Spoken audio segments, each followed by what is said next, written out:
Rain hammered the streets of Seoul like bullets against concrete. High above the glittering chaos, inside a penthouse where shadows cost more than most people's lives, Cassian Moretti sat across from a woman he'd never met before tonight, a woman who was about to become his wife. Not for love, not for passion, for survival. Because in his world, even a mafia king could be brought to his knees by one simple weakness: appearing alone. The contract between them promised distance, safety, control. But some agreements are written in ink that burns. Some marriages become war zones. And some women refuse to stay silent in a world built on blood. If you want to see how far love can fall and how high violence can climb, stay with me until the end. Hit that like button and drop your city in the comments so I can see how far this story travels. The rain didn't just fall over Seoul, it attacked. Each drop hammered the city's glass towers and neon-lit streets with the kind of violence that made people run for cover, heads down, umbrellas bent backward by wind that tasted like exhaust and salt water from the harbor. The storm turned the streets into rivers of reflected light, red and blue and gold bleeding together like paint across black water. Most nights, Cassian Moretti would have watched this chaos from his penthouse window with the detached appreciation of a man who controlled storms of his own making. Tonight, he barely noticed. He sat at the head of a conference table so polished it looked like frozen ink, his reflection staring back at him with the same expression he'd worn for the past decade: cold, controlled, untouchable.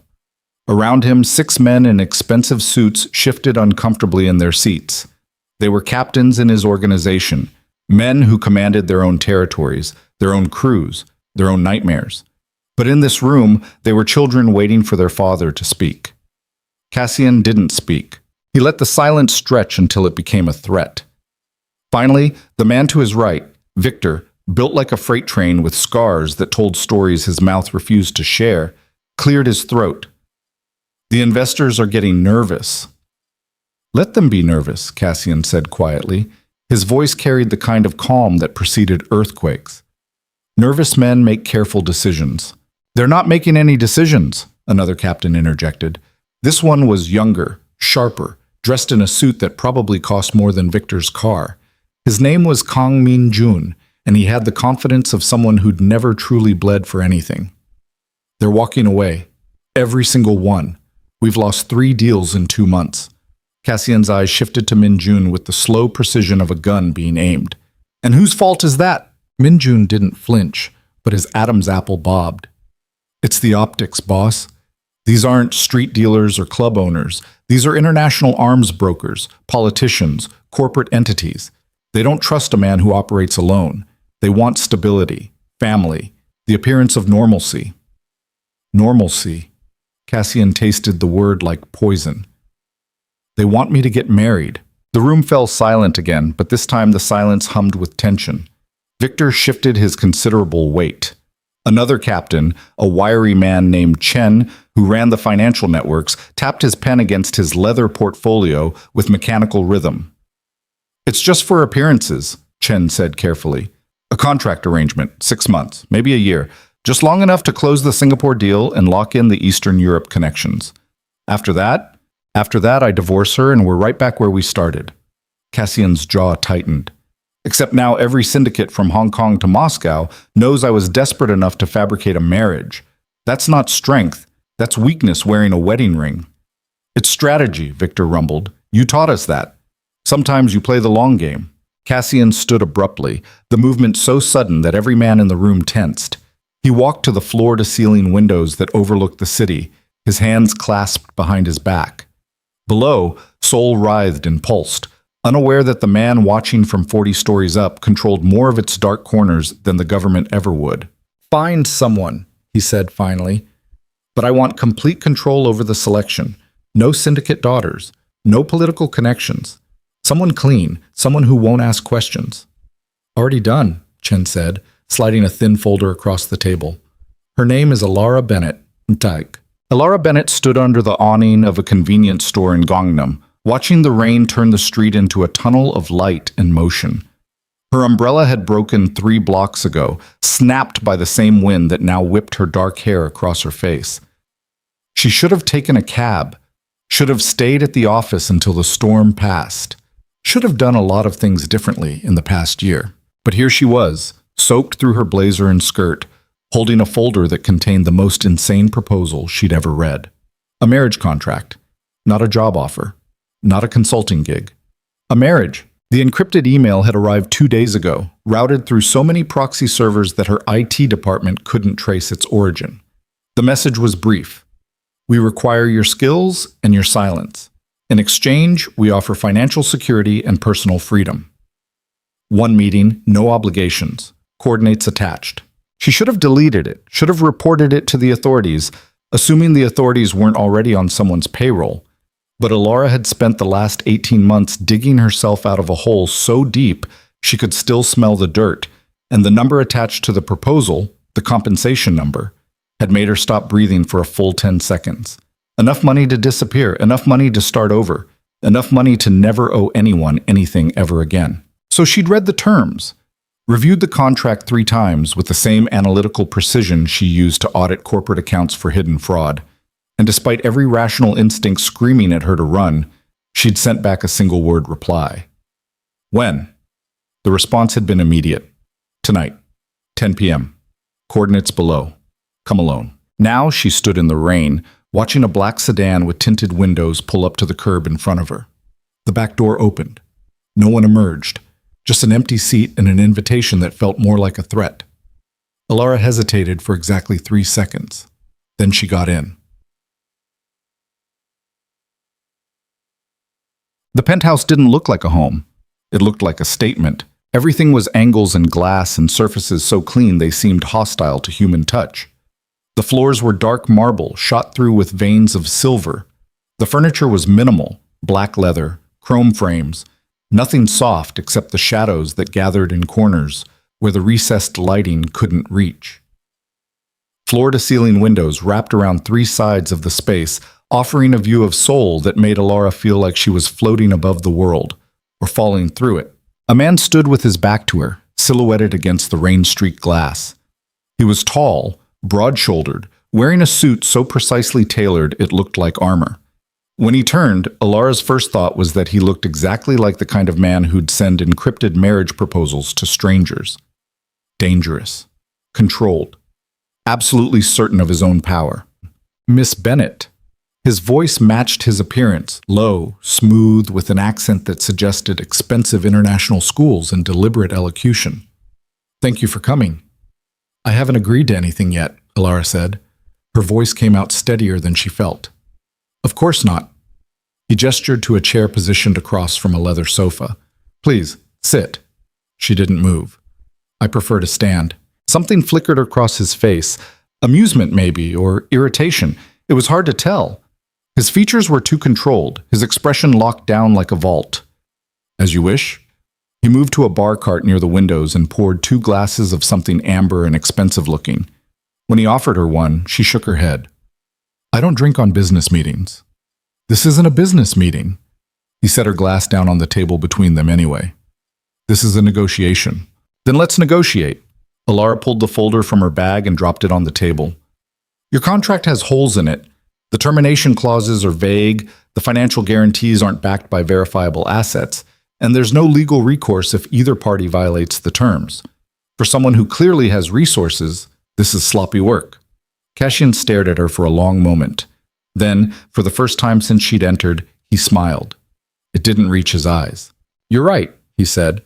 The contract is deliberately vague because what I'm asking you to do isn't legal. It's barely ethical, but it's necessary. For who? For both of us. He sat on the arm of the sofa, still holding his drink. You need money. I need a wife. Temporarily. The terms are simple. You accompany me to social functions, you maintain the appearance of a stable marriage, and you do not ask questions about my business. In exchange, you receive $5 million upon completion of a 1-year contract, with monthly stipends of $50,000 during the term. Alara felt the number hit her like a wave. $5 million. $50,000 a month. Enough to erase debt, rebuild a life, disappear if necessary. And what happens if I say no? You walk out that door and never hear from me again. That's it? No threats? No consequences? Cassian's smile faded. I don't threaten civilians, Miss Bennett. I simply offer opportunities. What you do with them is your choice. She studied him, trying to read past the perfect posture and the carefully neutral expression. There was something beneath the surface, something tightly wound and dangerous, but it was buried so deep she couldn't name it. "Who are you?" she asked quietly. "Someone who needs to appear more human than he is." That's not an answer. It's the only answer you'll get tonight. Elara felt her pulse quicken. Every instinct told her to leave, to walk out before she got pulled into something that would cost more than money could ever repay. But beneath the fear was something else. Curiosity, maybe, or desperation wearing a different mask. "I want the contract rewritten," she said. "Full financial backing verified by a third party. Clear termination rights for both parties. And a clause that states you will not involve me in any illegal activity." "Agreed. Just like that?" "Just like that." Cassian stood, finishing his drink in one smooth motion. "My lawyer will have the revised contract to you by morning. You'll have 48 hours to review it. If you sign, we'll proceed with a private ceremony next week. If you don't, you'll receive $50,000 for your time tonight and we'll never speak again." He extended his hand. Elara looked at it. Strong fingers, no rings, no scars visible. A hand that had probably held both pens and weapons with equal ease. She shook it. His grip was firm, but not crushing. When their palms touched, she felt a jolt. Not attraction exactly, but recognition. The sense that they were both standing at the edge of something neither of them fully understood. "One more thing," Cassian said as he walked her toward the door. "Once you sign that contract, you belong to this arrangement completely. No halfway commitments, no second guessing. You'll attend events that will make you uncomfortable. You'll meet people who are not good, and you'll do it all with a smile." "I'm good at smiling when I need to," Elara said. "I'm sure you are." He opened the door. "But Miss Bennett, and I need you to understand this clearly. The people in my world don't forgive weakness. They don't forget mistakes. If you can't handle that, walk away now." Elara met his gaze and held it. "I don't break easily." "Good." His expression shifted, something almost like approval. "Because in 7 days you're going to become the most important person in a very dangerous world. And the only thing keeping you safe will be the ring on your finger and the name you carry." "What name is that?" "Moretti," he said quietly. Elara Moretti. The door closed behind her with a sound like a tomb sealing shut. The wedding took place in a government office so bland it looked like a tax audit waiting to happen. No flowers, no music, no guests except for 2 witnesses Cassian provided, Victor and Chen, who stood against the wall like statues in suits, their faces revealing nothing. Elara wore a cream-colored dress she'd bought that morning from a department store. Simple, elegant, expensive enough to look appropriate, but not so expensive that she'd mourn destroying it later, because some part of her knew she'd want to burn this dress the moment the charade was over. The officiant was a tired-looking man in his 60s who'd clearly performed this ritual so many times the words had lost all meaning. He read through the vows with the enthusiasm of someone reciting a grocery list. Cassian responded at the appropriate moments, his voice steady and empty. When it was Elara's turn, she heard herself say the words, "I do," and wondered if she'd just signed away more than a year of her life. The ring Cassian slipped onto her finger was platinum, set with a diamond so large it felt obscene. It was beautiful. It was heavy. It felt like a shackle. When the officiant told Cassian he could kiss his bride, there was a moment of tension so sharp Elara thought the air might crack. Cassian looked at her, his gray eyes unreadable, and she realized he was waiting for permission. She nodded once. The kiss was brief, formal, completely devoid of feeling. His lips touched hers with the same clinical precision he probably used to sign contracts. When he pulled back, his expression hadn't changed at all. "Congratulations," the officiant said without conviction. "You're married." Fact. The first public appearance came 3 days later. Elara spent those 3 days in the penthouse, which now technically belonged to both of them, though Cassian made it clear through his absence that he had no intention of actually living there with her. He'd moved into a suite on a different floor. They communicated through texts that read like military dispatches. "Dinner tonight. 8 p.m., formal dress. Car will pick you up at 7:45. Understood. No pleasantries, no small talk, just coordinates and objectives. The dinner was held in a private room at one of Seoul's most exclusive restaurants, the kind of place that didn't have prices on the menu because if you had to ask, you couldn't afford to be there. The room was decorated in dark wood and gold accents, with a table that could have seated 20, but tonight held only 8. Alara recognized 2 of the men immediately from news reports, a prominent real estate developer with ties to half the city's construction projects, and a deputy minister of economic affairs who'd survived 3 corruption investigations without losing his position. The others were unfamiliar, but they carried themselves with the same calculated confidence that marked powerful men everywhere. Cassian sat at the head of the table, transformed from the cold negotiator she'd met into something else entirely. Charming, engaged, laughing at jokes that weren't funny, making conversation that meant nothing and everything at the same time. He played the role of successful businessman so perfectly that Alara almost believed it herself. Almost.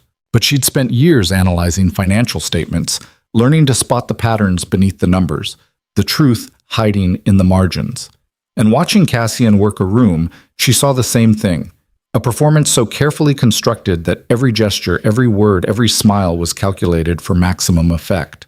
When he introduced her as his wife, every man at the table turned to study her with varying degrees of interest and assessment. She felt their eyes cataloging her appearance, her posture, her worth. "How did you 2 meet?" the developer asked, his smile sharp as broken glass. "Through mutual acquaintances," Cassian said smoothly. "Alara was consulting on an acquisition. I found her compelling." "I'm sure you did." The developer raised his glass. "To new marriages and profitable partnerships." Everyone drank. The dinner stretched across 3 hours and 7 courses. Alara listened more than she spoke, taking mental notes on every conversation, every unspoken tension, every glance exchanged between men who clearly knew each other far better than they pretended. She noticed how Cassian steered conversations away from certain topics, how he deflected questions with humor or redirected them entirely, how he never actually revealed anything real.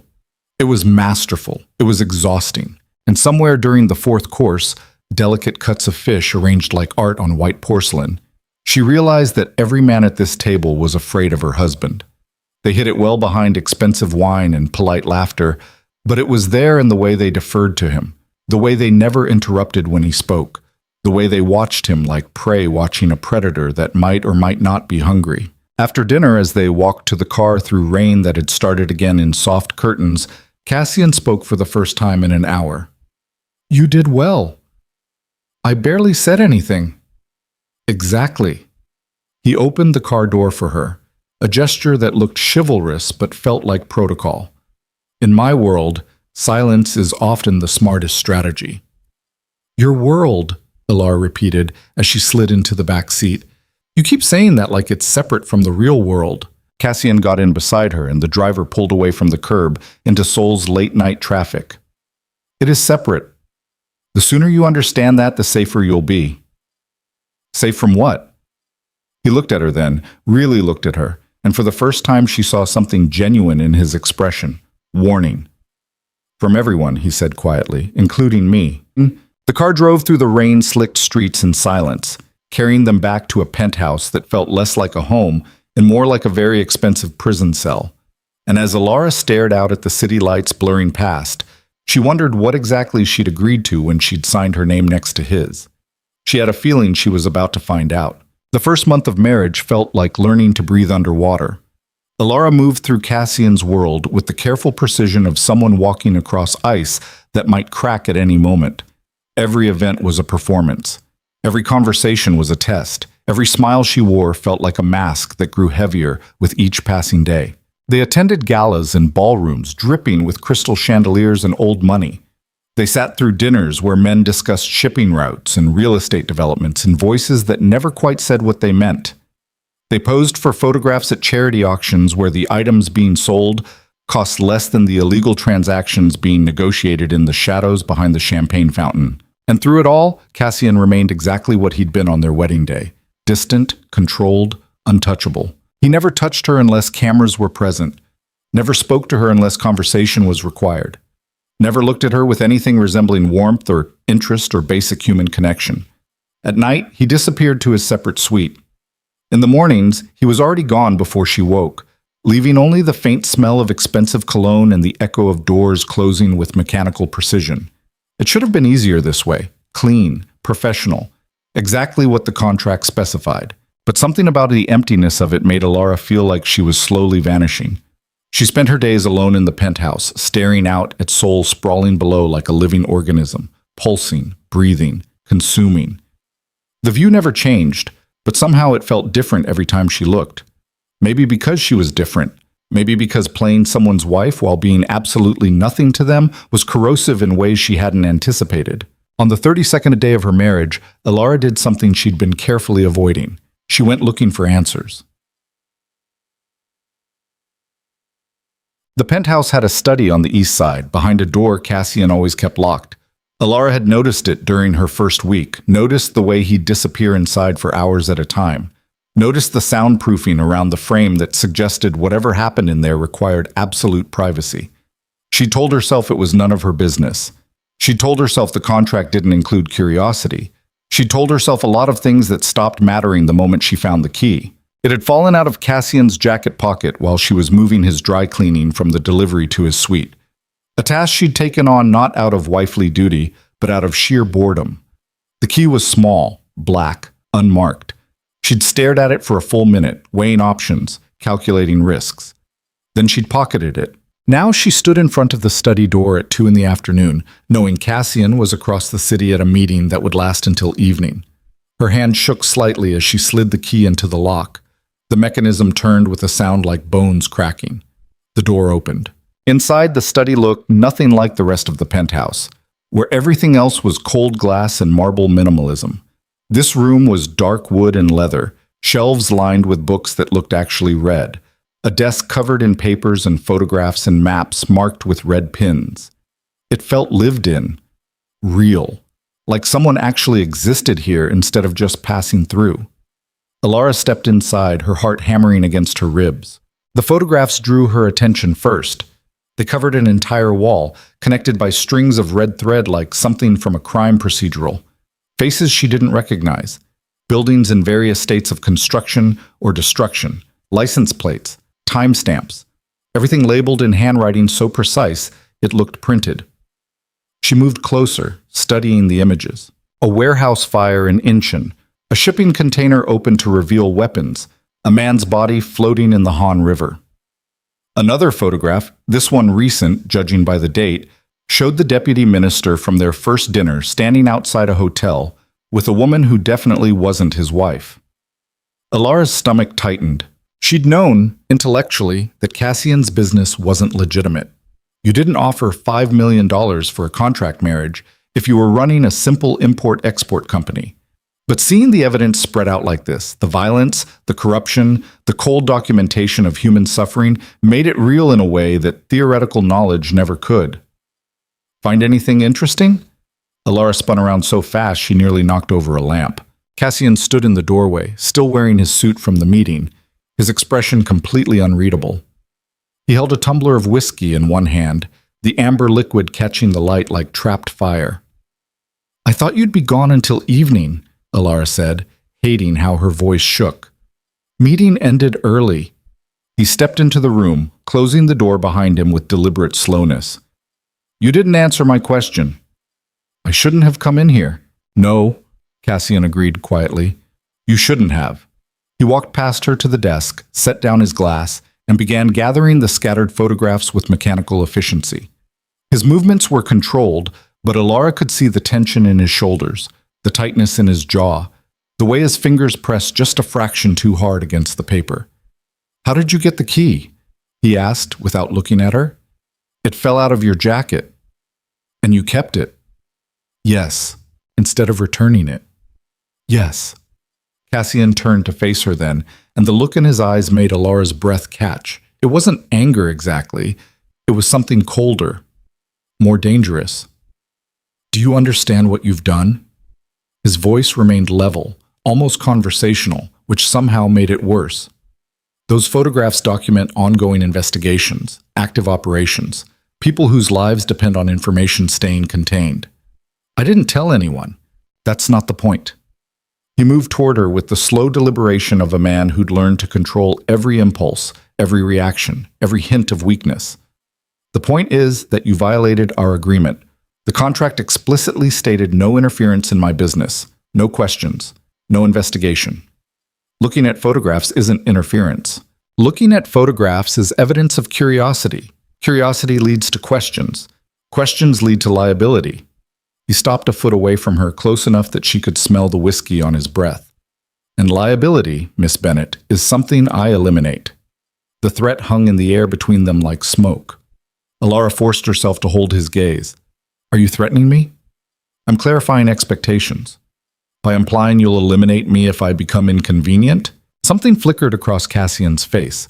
Surprise, maybe, or recognition that she wasn't going to back down as easily as he'd expected. He stepped back, creating distance, rebuilding walls. I chose you because you were supposed to be smart enough to stay in your lane, he said. Was I wrong? You chose me because you needed a decoration. Alara felt anger rising in her chest, hot and sharp. Someone to smile and nod and make you look human. That's all I am to you. A prop. You're a contractual obligation. Exactly. So treat me like one. Don't pretend there's some sacred boundary I've crossed when the entire foundation of this relationship is a lie. Cassian stared at her for a long moment. Then, unexpectedly, he laughed. A short, harsh sound without any humor in it. You want honesty? He picked up his whiskey and drained it in one swallow. Fine. Those photographs document 3 active investigations into rival syndicates operating in Seoul. The warehouse fire killed 6 people. The body in the river belonged to a police informant. The deputy minister you had dinner with is being blackmailed to approve construction permits for money laundering fronts. That's my world, Miss Bennett. That's the business you signed up to ignore. Alara felt sick. You killed those people. I didn't light the match, but I gave the order. His eyes met hers without flinching. Does that change anything for you? Should it? Most people would leave. Most people would run straight to the police or the press or whoever they think could protect them. I'm not most people. No, Cassian said quietly. You're not. The silence stretched between them, heavy with things neither of them wanted to name. Finally, Cassian walked to the door and opened it. Get out, he said. Alara didn't move. That's it? No consequences? No elimination of liability? The consequence is that now you know exactly what I am, and you have to decide if you can live with that. He gestured toward the hallway. The contract expires in 11 months. You can walk away tomorrow with a severance payment, or you can stay and collect the full amount.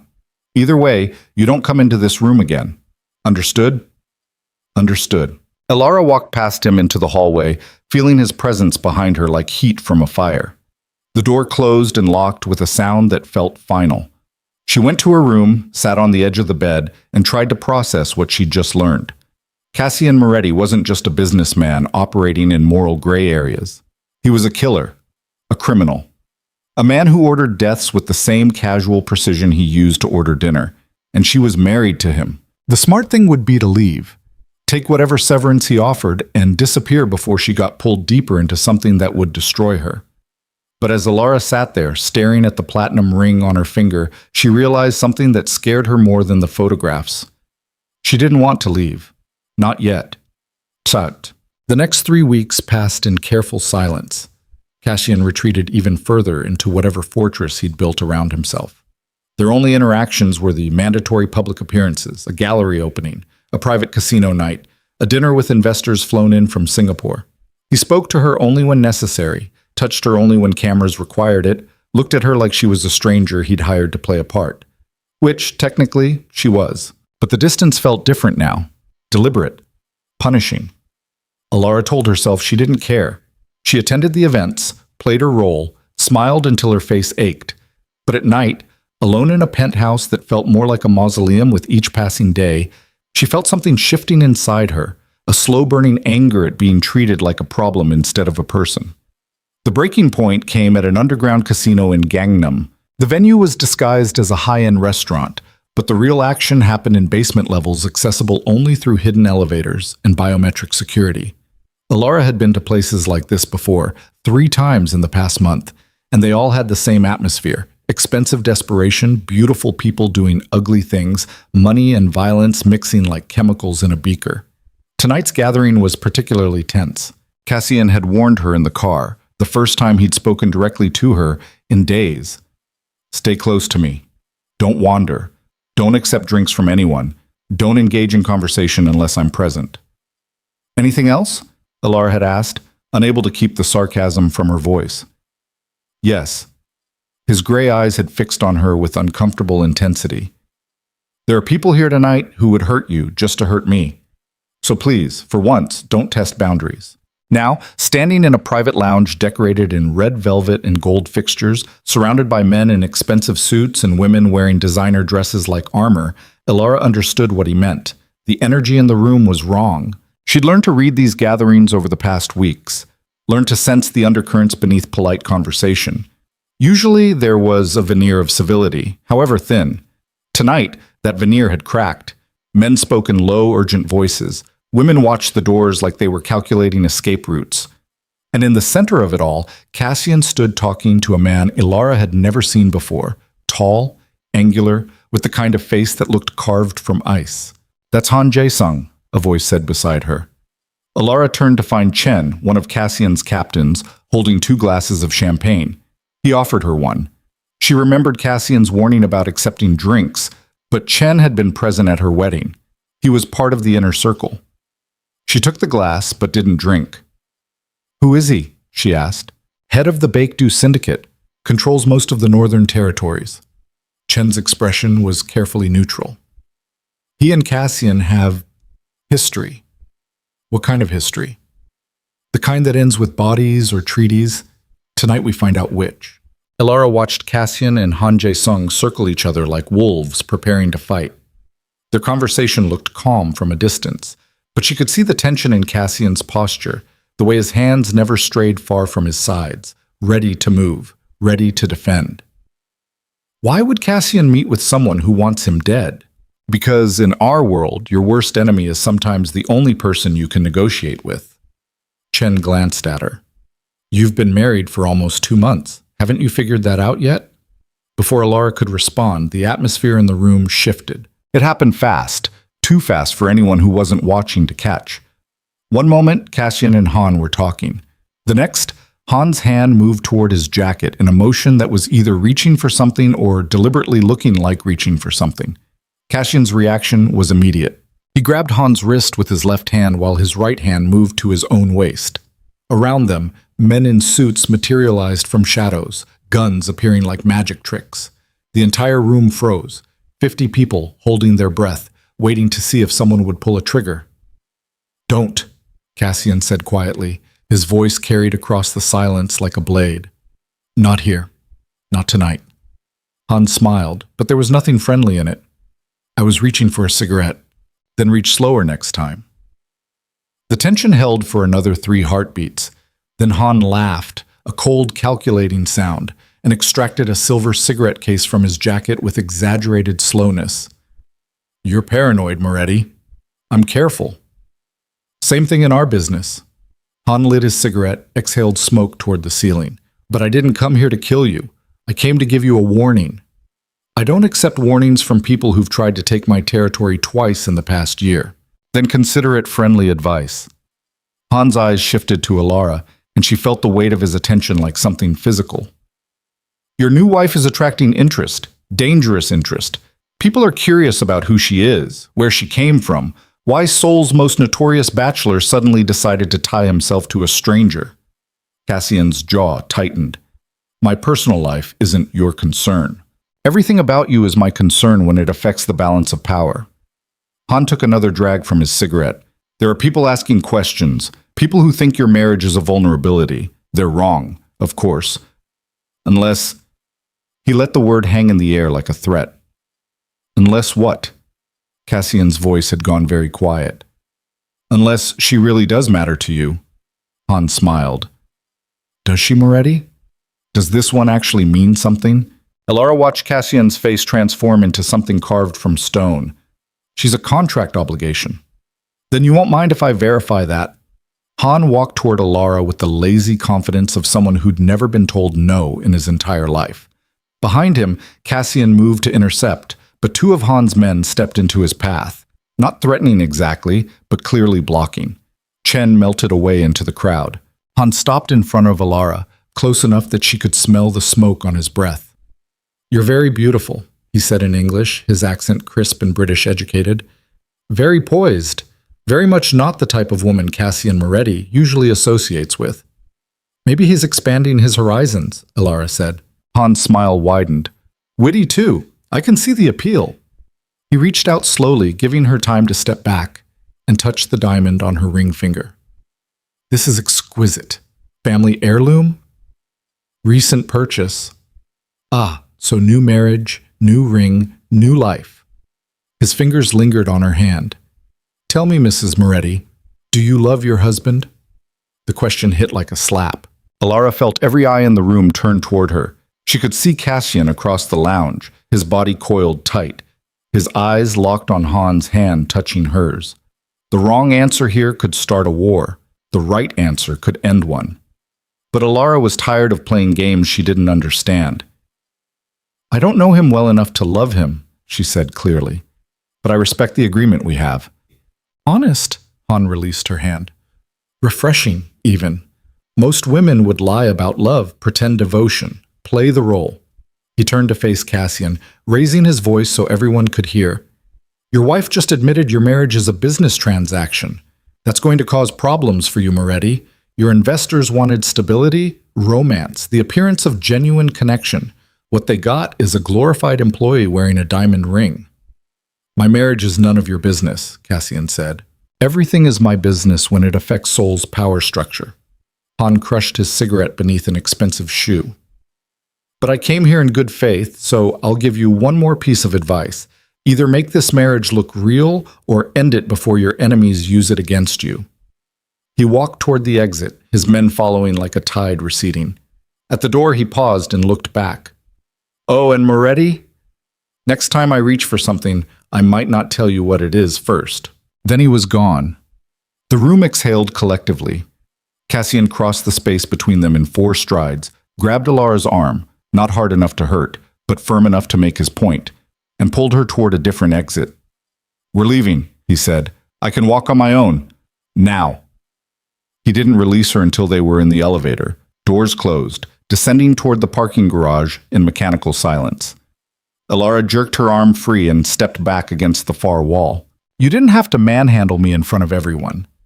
You didn't have to tell Han Jae-sung our marriage is fake. He already knew. Everyone in that room knew." Alara felt her anger crystallizing into something sharp and dangerous. "Your entire organization knows this is a contract. Pretending otherwise is insulting to everyone's intelligence." "Pretending is the entire point." Cassian's control finally cracked. His voice rose, echoing off the elevator's metal walls. "The performance is what matters. The appearance of stability, of commitment, of having something to protect.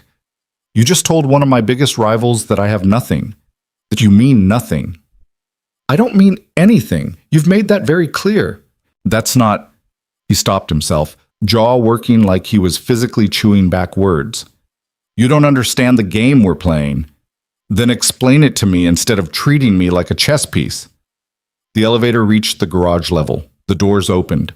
Cassian stood there, breathing hard, his perfect composure shattered.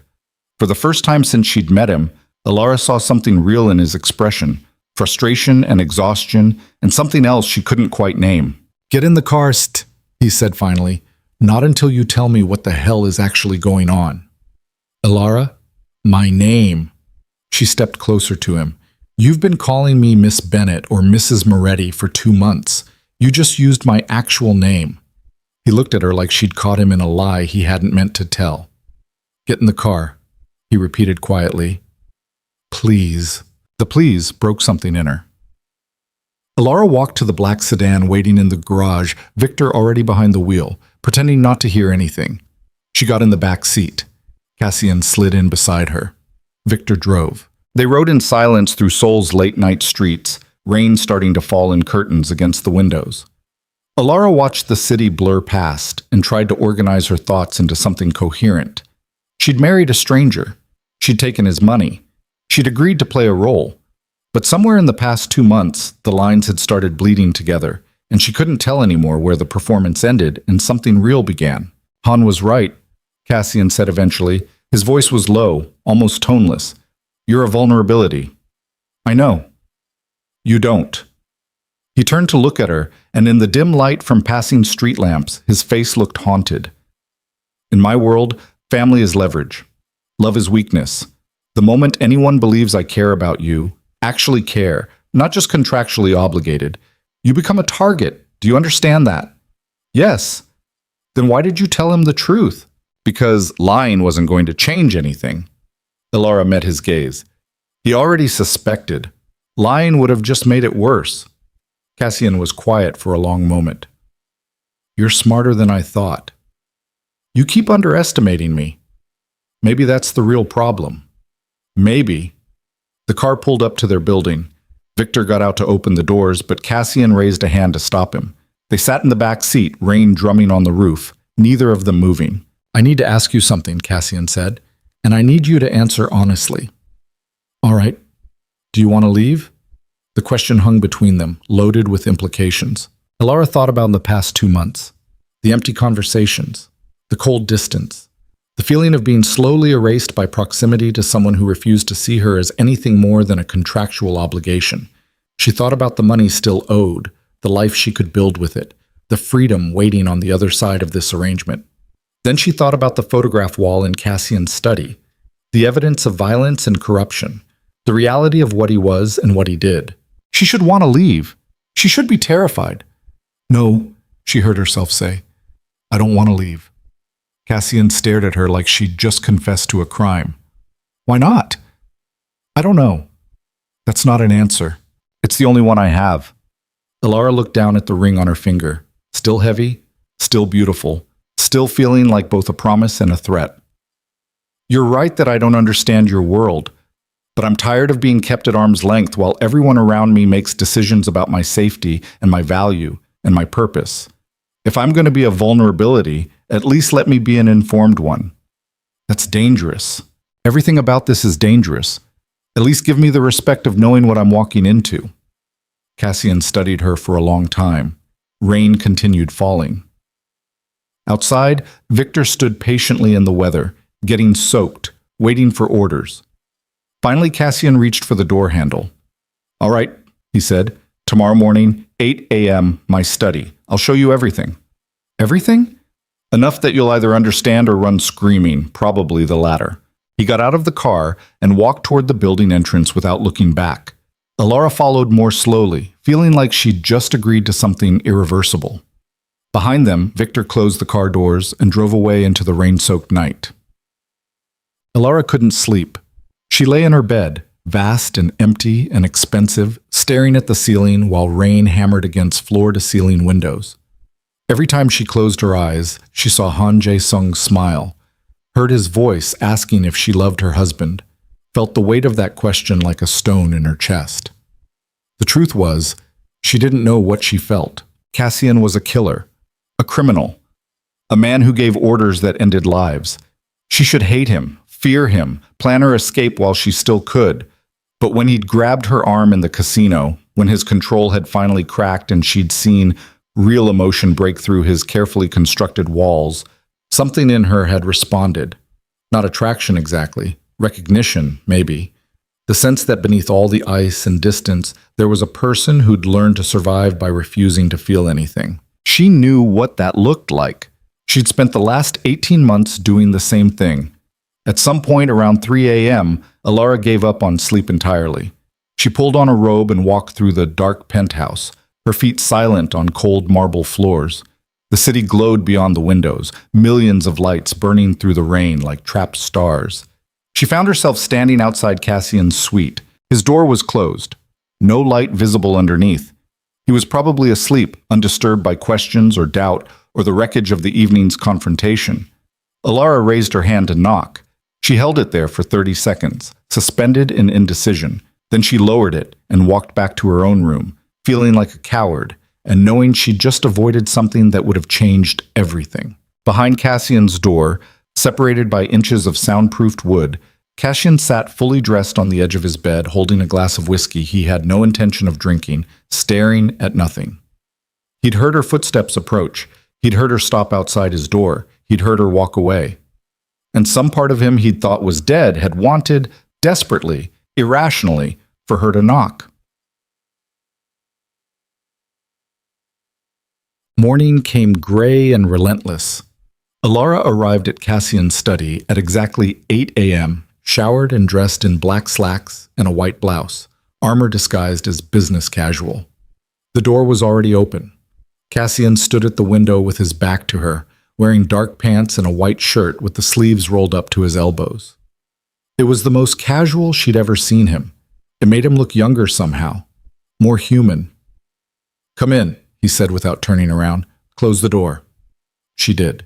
The study looked different in daylight, less like a crime scene, more like a command center. The photograph wall had been organized, the random chaos replaced by clear categories and timelines. Maps covered the desk, marked with territories and routes, and names written in that same precise handwriting. Cassian finally turned to face her.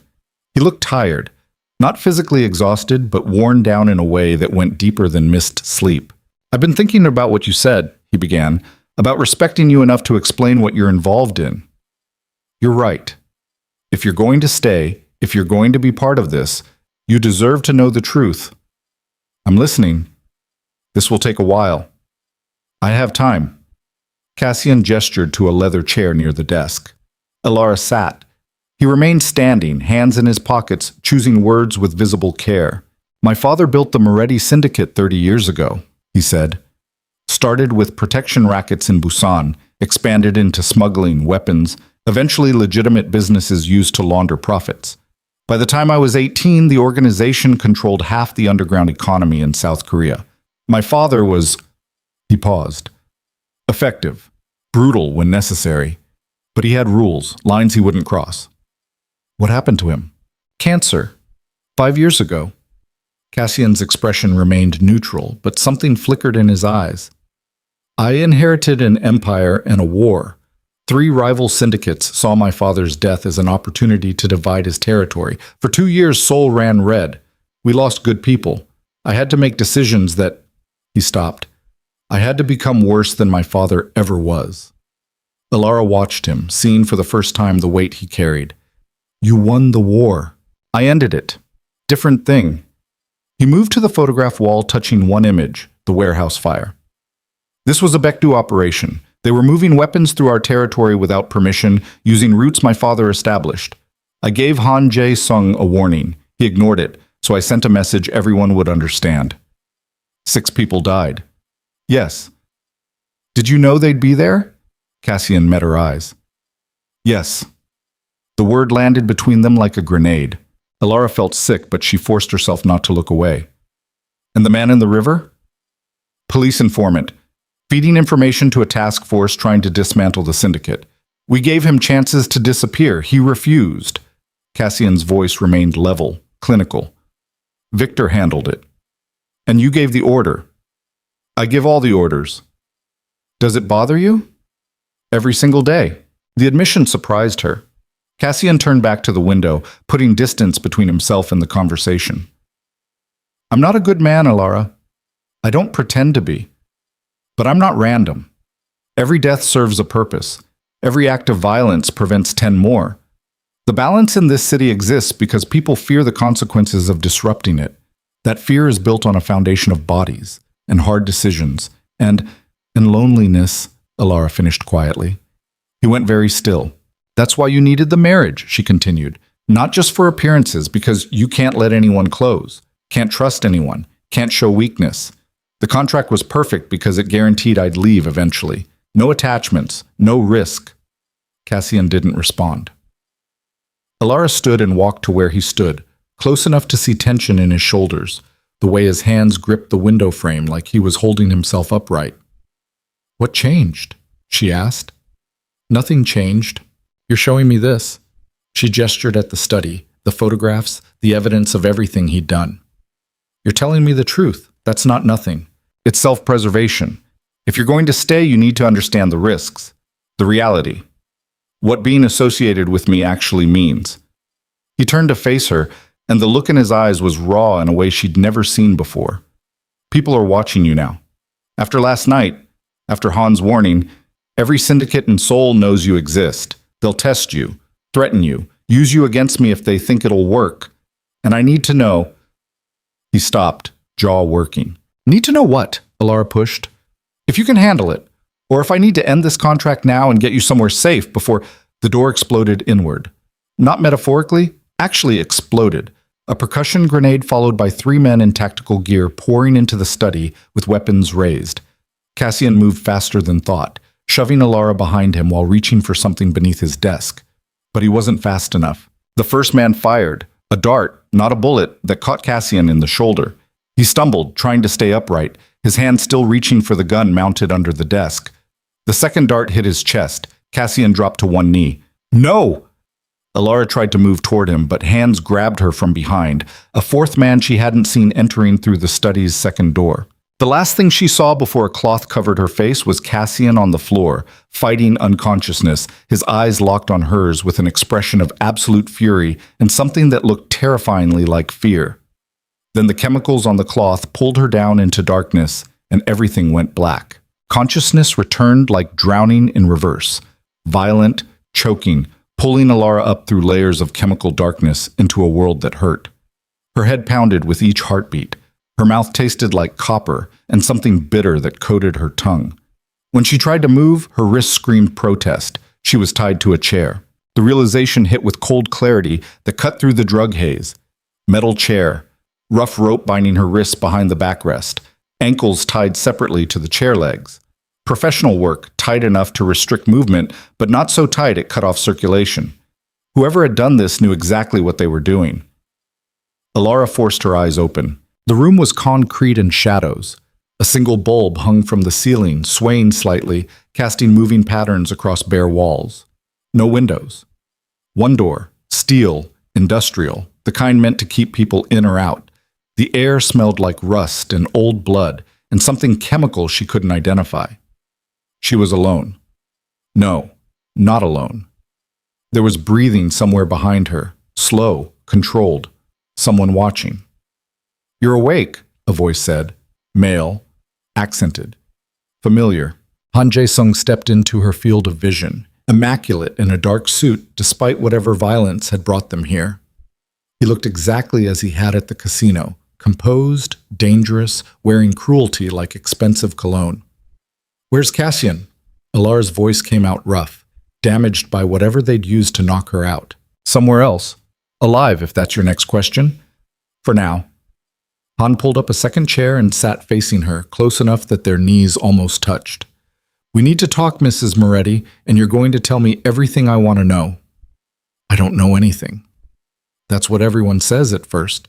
Han smiled. They usually change their minds. Alara's pulse hammered against her throat, but she forced herself to meet his gaze without flinching. Whatever you think I can give you, you're wrong. I've been married to Cassian for 2 months. I don't know his business. I don't know his operations. I'm exactly what I told you at the casino. A contract employee. See? That's where things get interesting. Han leaned back, crossing one leg over the other like they were having coffee instead of whatever this was. I had you investigated. Very thoroughly. Alara Bennett, financial analyst, formerly employed by Hanwha Securities until 18 months ago when you were fired for discovering embezzlement in a client's portfolio. You reported it. The client was a deputy minister with connections. You became unemployable overnight. Alara said nothing. Then you vanished for a year. No employment records, no credit card activity, no digital footprint at all. Until suddenly you reappear as Cassian Moretti's wife, with a contract marriage arrangement that coincidentally pays you exactly enough to cover the debts you accumulated during your unemployment. You already know all this. What do you want? I want to know who arranged your marriage. The question landed like a punch. Alara stared at him. Cassian did. His lawyer sent the contract. His lawyer sent nothing. I've had access to Cassian's communications for 6 months. There's no record of him initiating contact with you. No emails, no encrypted messages, no paper trail at all. Han's smile widened. Someone else set this up. Someone inside Cassian's organization who wanted you specifically in his life. And I need to know who. That's insane. Why would anyone plan an asset directly into Cassian Moretti's personal life? Han laughed without humor. Think, Mrs. Moretti. Use that analytical mind you're supposedly so skilled with. Your marriage wasn't Cassian's idea. It was someone else's. Someone who needed you close to him for reasons that have nothing to do with appearances or investor confidence. Alara felt her world tilting sideways. You're lying. I'm many things, but right now I'm not lying. Han pulled out a tablet and turned it toward her. The screen showed email chains, financial transfers, encrypted communications, all marked with timestamps from before she'd ever received that first proposal. Someone in Cassian's inner circle has been planning this for months. They found you, vetted you, arranged everything to look like Cassian's initiative, and then they waited. For what? For you to become important enough that removing you would destroy him. Han's expression went cold. You're not a wife, Mrs. Moretti. You're a bomb someone planted in Cassian's life. And whoever set this in motion is waiting for the perfect moment to detonate you. The concrete room felt like it was closing in. Alara's mind raced through the past 2 months, trying to find holes in Han's theory, trying to remember details that would prove him wrong. But the more she thought about it, the more the pieces aligned in ways that made her sick. The contract had been too perfect, too tailored to her specific situation. The compensation too precisely calculated to clear her debts with enough left over to restart her life. And Cassian had seemed genuinely surprised when she'd shown up that first night. Not pleased, not prepared, surprised. Who? She whispered. Who would do this? That's what you're going to help me find out. Han stood, pocketing the tablet. Because right now, you're the only person in this equation who doesn't have a clear motive. Cassian's captains all have reasons to want him weakened. Victor, Chen, Minjun, any of them could be playing games. But you? You're just collateral damage. Unless... He let the word hang. Unless what? Unless you're not as innocent as you pretend. Unless you knew exactly what you were walking into and you're working with whoever set this up. Han moved behind her chair. She felt his presence like heat from a fire. Are you working with someone, Alara? Did you agree to marry Cassian knowing you'd be used as leverage? No. Are you sure? Because from where I'm standing, you've benefited quite nicely from this arrangement. 2 months of luxury, a diamond ring worth more than most people make in a year. And all you had to do was show up and smile. I didn't know. Alara heard the desperation in her own voice and hated it. I swear I didn't know. Then prove it. Han walked back around to face her. Tell me everything about how you were contacted, every detail, every conversation, every person you spoke to before you signed that contract. Why? So you can use it against Cassian? So I can figure out who's trying to start a war between our organizations. Han crouched in front of her chair, putting them at eye level. You think I kidnapped you for fun? You think this is about hurting Cassian? I don't need to hurt him. I can destroy him anytime I want through legitimate channels. But someone is trying to force my hand. Someone wants me and Cassian to annihilate each other. And if we do, if Seoul erupts into open warfare between the Moretti Syndicate and the Baekdu operation, thousands of people die. The entire underground economy collapses. Every organization from Tokyo to Singapore gets pulled into the chaos. Why are you telling me this? Because you're the key. He stood. Whoever planted you in Cassian's life is betting that I'll either kill you to hurt him or he'll destroy me trying to get you back. Either way, they win. The only way to stop it is to find them first. Alara's head spun. This is insane. This is how our world works. Han walked to the door and knocked twice. It opened immediately. 2 men entered. Not the tactical team from the penthouse, but men in suits who looked more like accountants than kidnappers. These gentlemen are going to ask you questions. You're going to answer them completely and honestly. If you do, you might survive this. If you don't, he left the threat unfinished. The door closed behind him with a sound like a vault ceiling. The 2 men pulled up chairs. One of them opened a laptop. The other produced a voice recorder and set it on the floor between them. Let's start from the beginning, the first man said in Korean accented English. The day you received the encrypted email, what time was it? Alara closed her eyes and tried to remember details she'd never thought would matter. They questioned her for hours. Not violently. There were no threats, no physical intimidation, nothing that would leave marks or break bones. Just endless, relentless questions delivered in calm voices by men who clearly knew how to extract information through sheer exhaustion. What email client did you use? What device? Did you notice any unusual activity on your accounts? Who had access to your financial information? Where were you living during your unemployment? Did anyone visit you? Did you notice anyone following you? The questions came in waves, circling back on themselves, checking for inconsistencies, building a timeline so detailed it felt invasive. They asked about her childhood, her education, her work history. They asked about relationships, friendships, casual acquaintances. They asked about debt collectors, landlords, the woman who sold her coffee every morning at the shop near her old apartment. Alara answered mechanically, her voice growing rougher with each hour. They gave her water occasionally, not out of kindness, she suspected, but to keep her functional. The concrete room had no clock, no windows, no way to track time's passage. She could have been there for 6 hours or 16. Her body ached from sitting in one position. Her wrists were numb where the ropes dug in. Finally, the questions stopped. The two men conferred in Korean, their voices too low for her to catch specific words. Then they packed up their laptop and recorder and left without explanation. Alara sat alone in the silence that followed, trying to process everything Han had told her. It couldn't be true.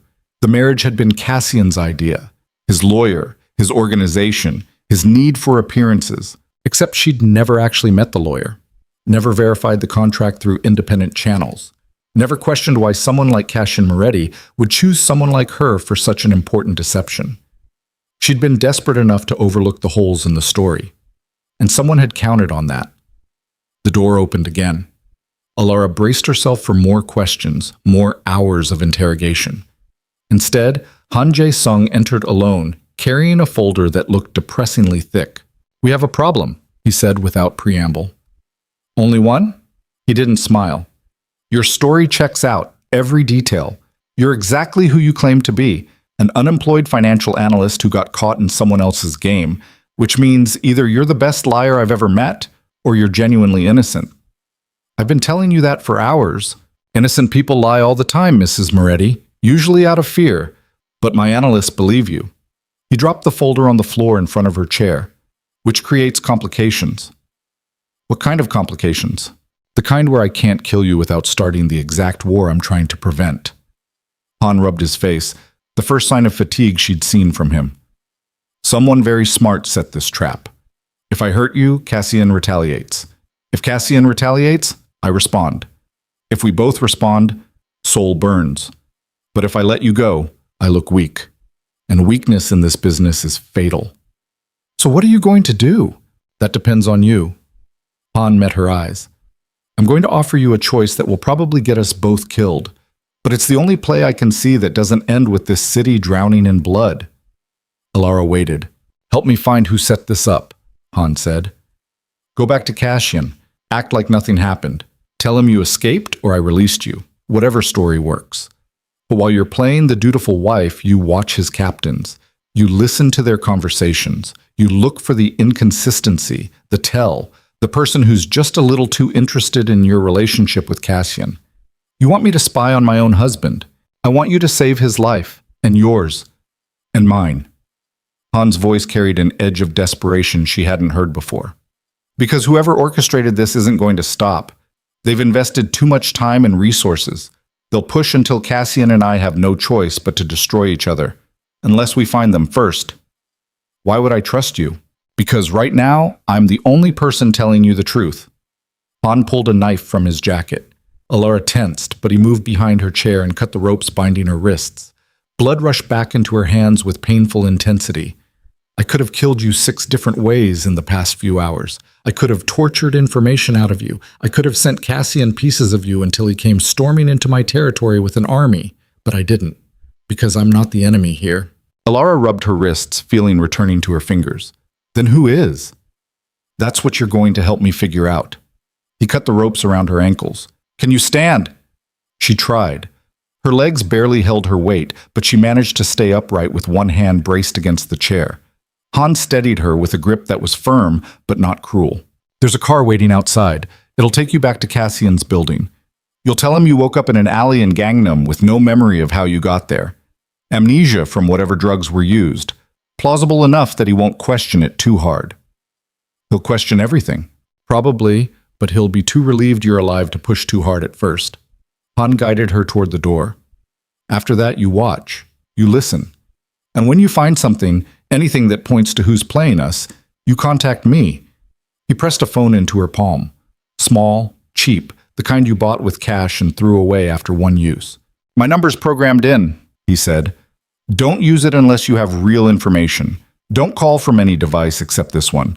And don't trust anyone in Cassian's organization. Not Victor, not Chen, not even Cassian himself until we know for certain he's not the one orchestrating this. You think he might be? I think everyone's a suspect until proven otherwise. Han opened the door. Beyond it, a concrete hallway stretched toward distant light. Go. The driver knows where to take you. Elara stumbled into the hallway, her body screaming protest with each step. Behind her, she heard Han's voice one more time. Mrs. Moretti? If you're lying to me, if any of this was an act, I'll know.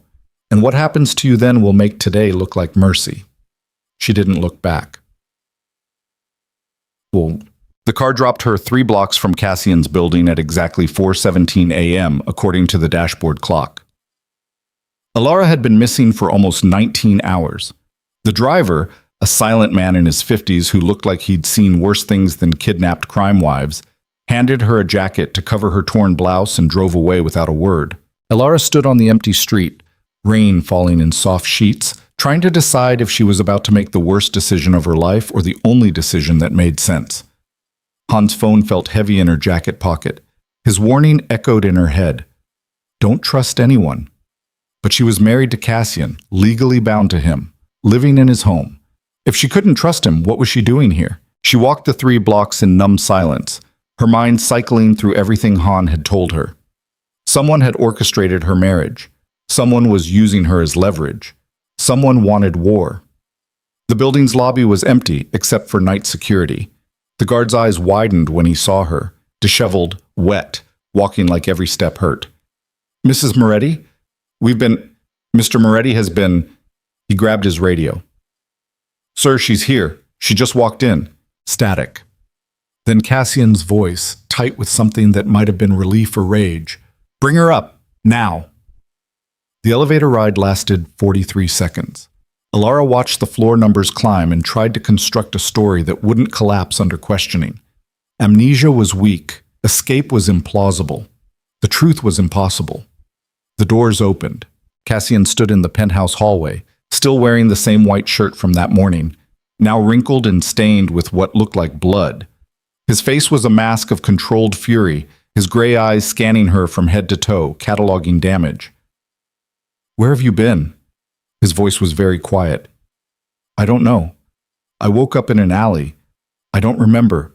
He crossed the distance between them in 3 strides and pulled her against his chest with enough force to drive the air from her lungs. The embrace wasn't gentle. It was desperate, almost violent. His arms locked around her like he was trying to prevent her from disappearing again. Elara froze, shocked by the contact, by the raw emotion she could feel radiating through his entire body. This wasn't the controlled mafia boss. This wasn't the distant husband who treated her like a contractual obligation. This was someone who'd thought she was dead and couldn't quite believe she was real.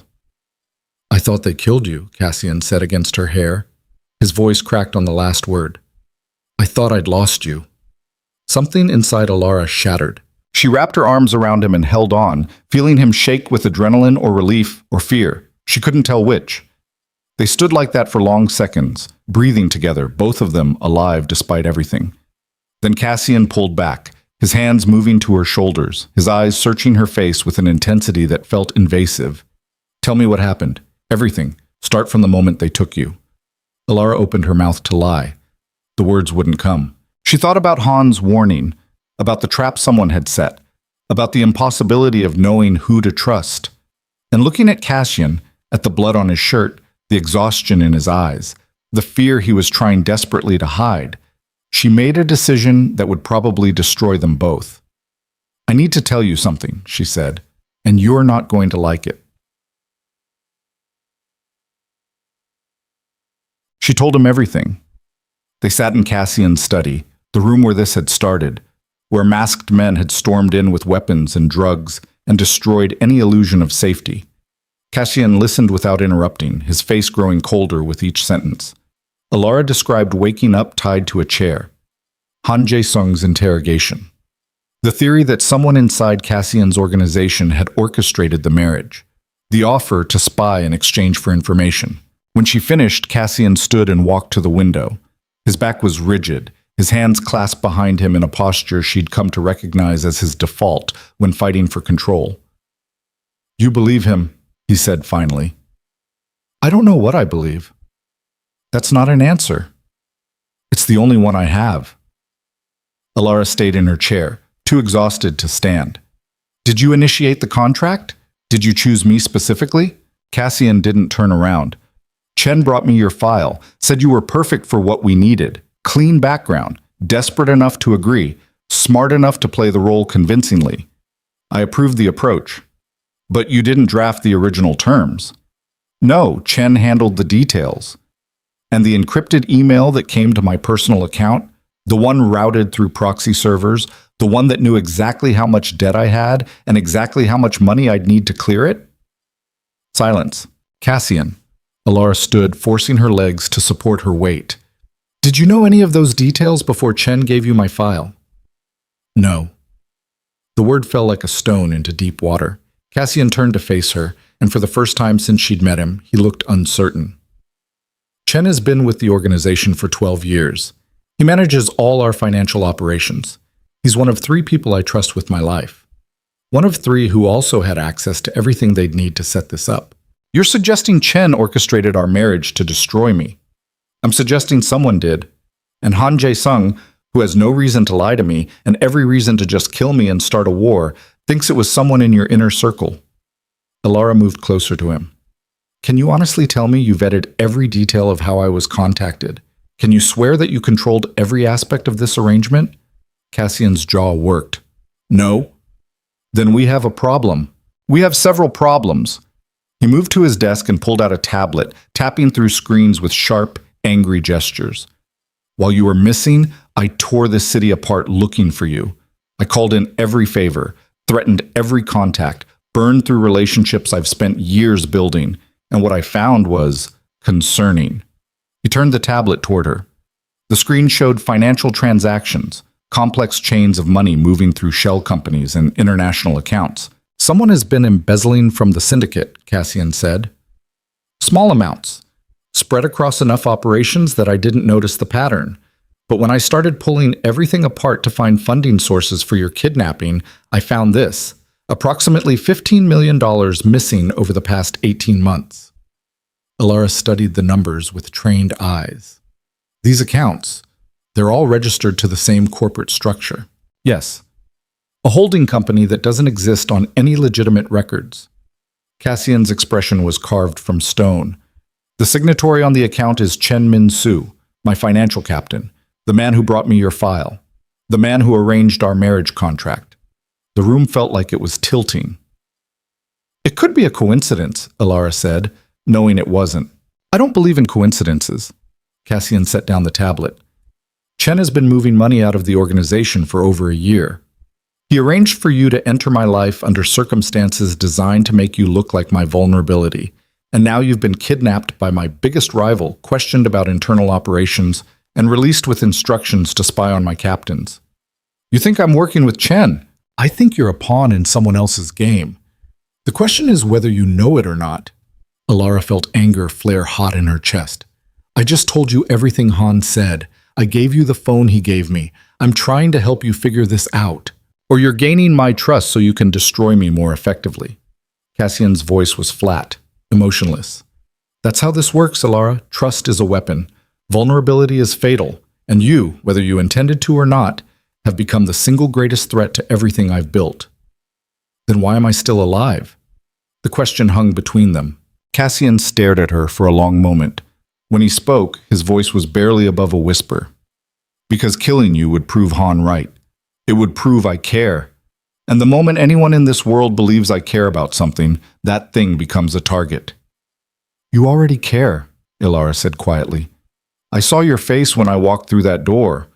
That wasn't relief at recovering an asset. That was fear of losing something real. Don't. Don't what? Tell the truth? She moved closer, close enough to see the exhaustion in his eyes, the blood. His blood, she realized now, staining his shirt collar. You're terrified, Cassian. Not of your enemies, of this, of the fact that somewhere in the past 2 months, I stopped being a contract and became something else. You're wrong. Am I? She reached up slowly, giving him time to step back and touch the blood on his collar. What happened? Where did this come from? Cassian caught her wrist. Not hard, but firm. I went to war for you. I hit 3 of Han's operations in 6 hours. Burned his flagship casino to the foundation. Put 2 of his captains in the hospital. I was ready to paint the city red until I got you back. His grip tightened fractionally. That's not caring. That's protecting an investment. Keep telling yourself that. I have to. His voice cracked again, the same way it had when he'd held her in the hallway. Because if I admit what you've become, if I acknowledge that you matter beyond the terms of a contract, then everything I've done to survive the past 5 years becomes worthless. I built walls for a reason, Alara. I learned not to trust for a reason. And you, he stopped himself, jaw clenched. I what? She pushed. You make me want to tear them down. The admission came out raw, unwilling, and that's going to get us both killed. Alara felt something shift in her chest, something that had been locked down tight ever since she'd signed the marriage contract, ever since she'd agreed to play a role in someone else's life. She'd told herself it was just business, just money, just survival. But looking at Cassian now, at the blood and exhaustion and desperate fear he was trying so hard to hide, she realized she'd been lying to herself for weeks. Then we find Chen, she said. We figure out what he's planning. We stop him before he can use me against you. And if you're part of the plan, if this entire conversation is designed to make me trust you, then you'll know soon enough. Alara pulled her wrist free from his grip. But right now, we both need sleep. And you need to clean that wound before it gets infected. She walked toward the door. Alara? She stopped but didn't turn around. I meant what I said in the hallway, Cassian said quietly. I thought I'd lost you. And for approximately 14 hours, I became someone I'd spent 5 years trying not to be. Someone dangerous, someone irrational, someone who cared more about revenge than strategy. What changed after 14 hours? You walked through the door alive. And I remembered why caring about people is fatal in this world. Alara finally turned to look at him. Maybe. Or maybe the real fatal mistake is pretending you don't care until it's too late to save what matters. She left him standing in the study, surrounded by evidence of betrayal and war, walked to her room, and collapsed fully clothed onto the bed. The cheap phone Han had given her pressed against her hip through the jacket pocket. A weapon or a lifeline, she still couldn't decide which. Tomorrow, she'd start watching Chen. Tomorrow, she'd look for proof of conspiracy. Tomorrow, she'd try to untangle the mess her life had become. Tonight, she just needed to close her eyes and pretend for a few hours that she was still the person she'd been before she'd agreed to marry a stranger for money. But sleep wouldn't come. Because somewhere in the building, Cassian was doing the same thing, lying awake, bleeding, trying to convince himself that Alara Bennett didn't matter while his entire organization crumbled around him. And in an office across the city, Chen Min-soo sat in front of multiple computer screens, watching live feeds from cameras hidden throughout Cassian's penthouse, and smiled. Everything was proceeding exactly as planned. Dawn broke over Seoul like a wound opening, red and angry, bleeding through storm clouds that had gathered overnight. Alara stood at the penthouse windows watching the city wake up, her reflection ghost pale in the glass. She hadn't slept. Every time she'd closed her eyes, she saw Han's face, heard his warning, felt the ropes cutting into her wrists. Behind her, the penthouse was silent. Cassian had disappeared into his suite hours ago. No sounds had emerged since. The cheap phone Han had given her sat on the marble counter, its black screen reflecting nothing. She'd stared at it for 2 hours, trying to decide if using it would save Cassian's life or end it. The choice felt impossible. Trust the man she'd married or trust the enemy who'd kidnapped her. Both options led to blood. Her own phone buzzed. A text from an unknown number. Breakfast meeting, Chen's office. 8 a.m., attendance mandatory. Victor. Cassian's oldest captain, The man who looked like violence condensed into human form. Alara checked the time. 7:43. 17 minutes. She found clothes that looked professional enough to hide how destroyed she felt inside. Black slacks, gray blouse, her hands shaking as she buttoned it. The diamond ring felt heavier than ever. She left it on anyway. Whatever was about to happen, she'd face it as Cassian's wife, real or not. The elevator descended 40 floors in mechanical silence.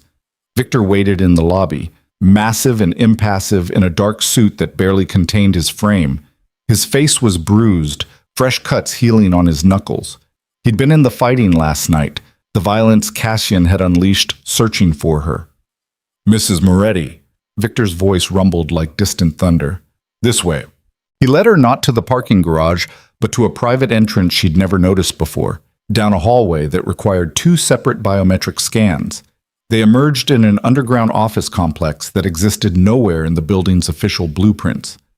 Chen's domain, the financial nerve center of the Moretti syndicate, occupied what must have been an entire sub-level. Computer servers humming in climate-controlled rooms, traders working at screens displaying markets from Tokyo to London, money flowing through digital channels like blood through arteries. Chen's private office sat at the center of this technological heart, glass-walled, giving him a view of everything while revealing nothing. He stood as Alara entered, his sharp suit and sharper smile both perfectly in place. "Alara, thank you for coming." He gestured to a chair.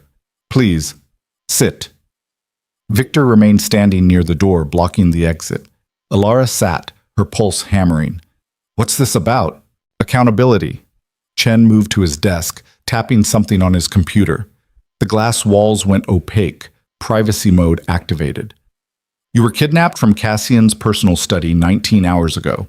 You disappeared completely, and then you walked back into the building with a story about amnesia and missing time. That's what happened.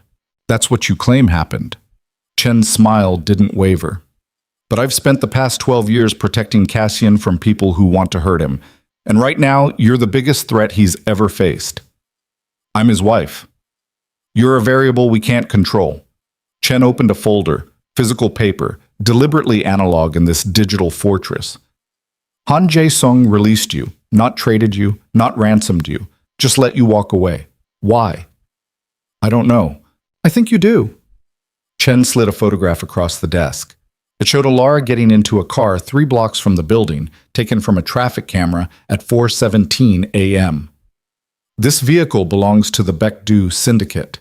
The driver is one of Han's personal security team. You didn't escape, Alara. You were delivered." Ice flooded Alara's veins. "I woke up in an alley." "You woke up wherever Han wanted you to wake up. And then you came back here with whatever story he fed you, whatever poison he wanted planted in Cassian's mind." Chen stood, walking around the desk with predatory slowness. "So I'm going to ask you one time, and I need you to understand that your life depends on answering honestly. What did Han offer you?" "Nothing. He questioned me about the marriage, about how Cassian and I met."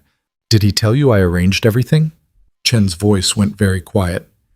"Did he suggest I've been embezzling from the organization? Did he show you manufactured evidence designed to make you suspect me?" Alara's silence was answer enough. Chen laughed, a sound without humor. "He's good, I'll give him that. Plant suspicion, create division, wait for us to tear ourselves apart from the inside." He turned to Victor. "Take her to the holding room. Keep her there until Cassian decides what to do with her." "Wait." Alara stood, but Victor was already moving, his hand closing around her upper arm with professional efficiency. "You made a choice when you believed Han over your own husband's organization," Chen said. "Now you live with the consequences." Victor pulled her toward the door. Alara twisted in his grip, her mind racing through options that all ended badly.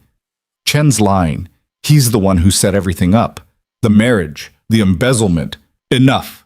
Victor's grip tightened fractionally. Not painful yet, but a warning. The office door opened. Cassian stood in the frame, looking like he hadn't slept either, his gray eyes moving from Alara to Victor to Chen with cold assessment. "Let her go." Victor released her immediately. "Boss, I was just—" Chen started. "I know exactly what you were doing." Cassian stepped into the office, the door closing behind him with mechanical finality. You were interrogating my wife without my knowledge or permission, in my organization, using my resources. She's compromised. She's mine to deal with. Cassian's voice dropped to something dangerous. And you're overstepping. Chen's smile finally cracked. Someone has to protect you when you won't protect yourself. You're letting emotion cloud your judgment. My judgment is the only thing keeping you alive right now. Cassian moved deeper into the room, and Alara saw something in his posture she recognized from the casino. The moment before violence, the instant when control became action. You've been moving money. Don't bother denying it. I've seen the accounts, 15 million over 18 months, routed through shell companies registered to your signature. Those are operational funds, for operations I never authorized. Cassian pulled out his phone, tapped the screen, and turned it toward Chen. I spent all night going through every transaction, and what I found was a pattern of embezzlement so careful, so precisely calculated, that it could only come from someone who knew exactly how our financial oversight worked. Someone inside, someone I trusted. Chen's face went very still. You're making a mistake. Prove it. Show me legitimate authorization for these transfers. I can explain. Then explain. Cassian's voice was ice and razors. Explain why you've been stealing from me. Explain why you brought Alara into my life through channels I never approved. Explain why her kidnapping happened the same day I started investigating your accounts. The silence stretched like a wire pulled tight. Then Chen moved. Fast. Faster than a man his size should move, his hand going for something under his desk. Victor reacted on pure instinct, lunging forward. But Chen was already pivoting, a gun appearing in his hand, the barrel swinging toward Cassian. Alara screamed. The gunshot was deafening in the enclosed space. But Cassian was already moving, dropping low, his own weapon clearing his jacket in a motion so practiced it looked choreographed. His shot came a fraction of a second after Chen's, both bullets finding their marks. Chen stumbled backward, blood blooming across his shoulder. His gun clattered to the floor. Victor kicked it away and had Chen pinned against the glass wall before he could recover. Cassian stood slowly, his free hand pressed against his side where Chen's bullet had grazed him. Blood seeped between his fingers, dark and wrong against his white shirt. You shot me, he said quietly, like he couldn't quite believe it. 12 years. I trusted you with everything, and you shot me. Chen laughed, a wet, pained sound. You want to know why? You want the truth? Blood flecked his lips when he smiled. Because you're weak, Cassian, just like your father. You think discipline and control make you strong, but they just make you predictable. And predictable men get destroyed by people smart enough to see the pattern. Who are you working for? Myself. Chen spat blood onto the expensive carpet. For 18 months, I've been building my own network, my own operations, using your resources, your connections, your reputation to create something better than your father's dying syndicate. And I would have succeeded if you hadn't brought this girl into the equation. His eyes shifted to Alara, hatred burning through the pain. She was supposed to be simple, Chen continued. A contract wife, a prop. Someone who'd play her role and leave before anyone cared. But you had to go and develop actual feelings. You had to make her matter. And the moment you cared about something, you gave me exactly the leverage I needed to destroy you. The kidnapping, Iki, was supposed to end with her dead and you going to war with Han. Perfect chaos. I'd step in, broker a peace, consolidate power while you were distracted by revenge. Chen coughed. More blood. But Han's smarter than I gave him credit for. He figured out someone was playing both sides. So he kept her alive and sent her back to plant suspicion. And now, here we are. Cassian stared at the man who'd been his captain for 12 years, his expression unreadable. You killed 6 people in that warehouse fire. I gave the order. The fire was just the beginning. Chen's smile widened despite the pain. You think this is over? You think taking me down stops anything? I've been planning this for years, Cassian. I have contingencies, allies, operations already in motion that you can't stop. Then you better hope you bleed out before I make you tell me what they are. Cassian nodded to Victor. Secure him. Medical team on standby, but don't treat him until I say so. I want him conscious for what comes next. Victor hauled Chen toward the door. Chen fought weakly, his strength fading with blood loss, but he managed one last look at Alara. "You think you're safe now?" he called out. "You think exposing me changes anything? You're still the weapon he can't control, and sooner or later, someone else will figure out how to use you against him." The door closed, cutting off whatever else he was going to say. Alara stood frozen, her ears ringing from the gunshots, her hands shaking so badly she had to clench them into fists. The office smelled like cordite and blood. Cassian's blood was still dripping onto the carpet. "You're shot," she said, her voice sounding distant even to herself. "It's superficial." Cassian looked down at his side like he'd forgotten the wound entirely. "Victor will send someone to patch it." "Cassian? Not now." He walked past her toward the door. "We need to move. If Chen was telling the truth about contingencies, we're about to have bigger problems than a bullet graze." "What kind of problems?" He turned to look at her, and the exhaustion in his face made him look years older. "The kind that end with this entire organization imploding. Chen wasn't just stealing money. He was building a parallel network inside my syndicate, which means anyone could be working for him. Victor, Minjun, half my captains. I can't trust anyone." "You can trust me." The words came out before Alara could stop them. Cassian stared at her for a long moment. "Can I? Han still has leverage over you. Chen's accusations might be true. Maybe you are working with someone. Maybe this entire conversation is another performance." "If I was performing, I wouldn't have screamed when Chen pulled the gun." Alara moved toward him slowly, her hands raised like she was approaching something wild. "I would have let him shoot you. I would have walked away while you bled out on his carpet, but I didn't. I screamed because the thought of losing you terrified me more than anything Han or Chen could threaten." Cassian's jaw tightened. "Don't. Don't what? Tell you the truth? Admit that somewhere in the past 2 months this stopped being a contract and started being real?" She stopped a foot away from him, close enough to see the pain he was hiding, the blood soaking through his shirt. "You said caring about people is fatal in your world. Maybe you're right. But I'm already in this. I'm already a target. The only question is whether we face what's coming together or alone." Before Cassian could respond, alarms shrieked through the building. Red emergency lights flooded the hallway outside Chen's office. Somewhere distant, explosions boomed, not massive, but deliberate, strategic. The entire structure shuddered. Cassian's phone erupted with notifications. He scanned them with increasing focus, his face going cold. "Chen's contingencies just activated," he said quietly. "Simultaneous attacks on 5 of our main operations. Warehouse districts, the casino, our shipping hub at Incheon Port, and—" He stopped, his hand tightening on the phone until his knuckles went white. "And the charitable foundation where we launder half our profits. There are civilians there, staff who don't know what the building really is." "How many people?" 30, maybe 40.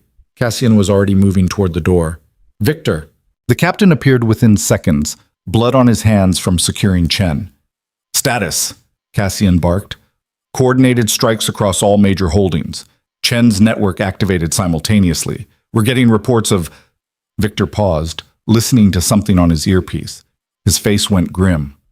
"Boss, the Foundation's been taken. Hostages confirmed. They're demanding you surrender yourself in exchange for the civilians." "Who's in command?" "We don't know.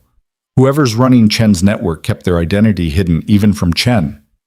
Cassian stood very still for exactly 3 seconds, making calculations that would determine who lived and who died. Then he turned to Alara. "I need you to do something for me. Anything. Use Han's phone, call him. Tell him Chen's network just went active, and if he wants to prevent a war that consumes Seoul, he needs to mobilize his forces to help contain the attacks. He gets the shipping hub and the eastern warehouse. We'll handle the Foundation and the western operations." "You're asking your enemy for help. I'm asking the only other person in Seoul with enough firepower to stop this city from burning." Cassian pulled his jacket on over his bloody shirt, concealing the wound. Chen was right about one thing. This is bigger than territory disputes now. If we don't contain these attacks in the next hour, civilians die. The police get involved. Federal investigators start asking questions we can't answer. Everything collapses. Alara pulled out Han's phone with shaking hands. The single program number glowed on the screen. She hit dial. Han answered on the first ring. "I was wondering when you'd call." Chen's network just activated. Multiple attacks across Seoul. Cassian's offering a temporary alliance. You take some targets, he takes others. We stop the bleeding before the whole city notices. Silence on the line. Then, what does he want in exchange? Your help. That's it. Nobody offers help without wanting something, Mrs. Moretti. Maybe he's learned that some things are more important than pride. Alara watched Cassian gearing up, checking his weapon, securing body armor that Victor had brought, transforming from wounded man into something else entirely. Chen wanted you and Cassian to destroy each other. Are you going to give him that satisfaction? More silence. Then, send me the coordinates. I'll mobilize my teams. But Alara, this doesn't change anything between the Moretti Syndicate and Baekdu. After today, we're enemies again. After today, we'll both be alive to be enemies. That's worth something. She hung up and relayed the coordinates Victor provided. Within minutes, reports started coming in. Baekdu forces moving toward the eastern targets, coordinating with Cassian's people through encrypted channels. Years of hatred suspended for one violent hour. Where are you going? Alara asked as Cassian headed for the elevator. The Foundation, the hostages. He paused at the threshold. You're staying here. Victor will keep you secure in the bunker level until this is over. Like hell I am. Alara said, you said you can't trust anyone in your organization, that anyone could be working for Chen's network, but you can trust me. She stepped closer, her voice dropping. And I'm not letting you walk into a hostage situation where the people in command might be waiting to put a bullet in your head the moment you arrive. You're not trained for this. I'm trained to analyze patterns and find inconsistencies. You need someone watching your back who isn't part of the syndicate, who isn't compromised. She held his gaze. I'm coming with you. Cassian looked like he wanted to argue, wanted to order Victor to physically restrain her, wanted to do anything except what he did next. Fine, but you stay behind me. You follow orders, and if I tell you to run, you run. Understood? Understood. He turned to Victor. Get her a vest and a weapon. Boss, she's not... I said get her a vest and a weapon. Cassian's voice carried absolute authority. She's right that anyone could be compromised. At least with her, I know where her loyalties lie. 10 minutes later, Alara stood in the back of an armored SUV wearing Kevlar that smelled like cordite and old sweat, holding a Glock that Victor had shown her how to load and fire in approximately 90 seconds. The weapon felt alien in her hands, heavy, purposeful. Cassian sat across from her, fully armored now, his face a mask of cold focus. But before the vehicle pulled out, he caught her eyes. If something happens to me in there, nothing's going to happen. If something happens, he continued like she hadn't spoken, Victor has instructions to get you out of Seoul. New identity, new life, enough money to disappear completely. I don't want to disappear. You won't have a choice. His eyes held hers with uncomfortable intensity. But before we do this, I need you to know something. What? Chen was wrong. About the marriage being a mistake. About you making me weak. Cassian's voice dropped to something almost gentle. You made me remember what I was before I became this. Before the violence, and the control, and the walls. And if we survive today, if we somehow make it through whatever's waiting at that foundation, I want... He stopped himself. You want what? Alara pushed. To see if we can build something real. Not a contract, not a performance, something that matters. Before Alara could respond, the SUV lurched into motion, carrying them toward the foundation where hostages waited, and Chen's mysterious network commander prepared for war. Seoul blurred past the tinted windows. A city of millions going about their morning routines, completely unaware that beneath their normal lives, an empire was tearing itself apart.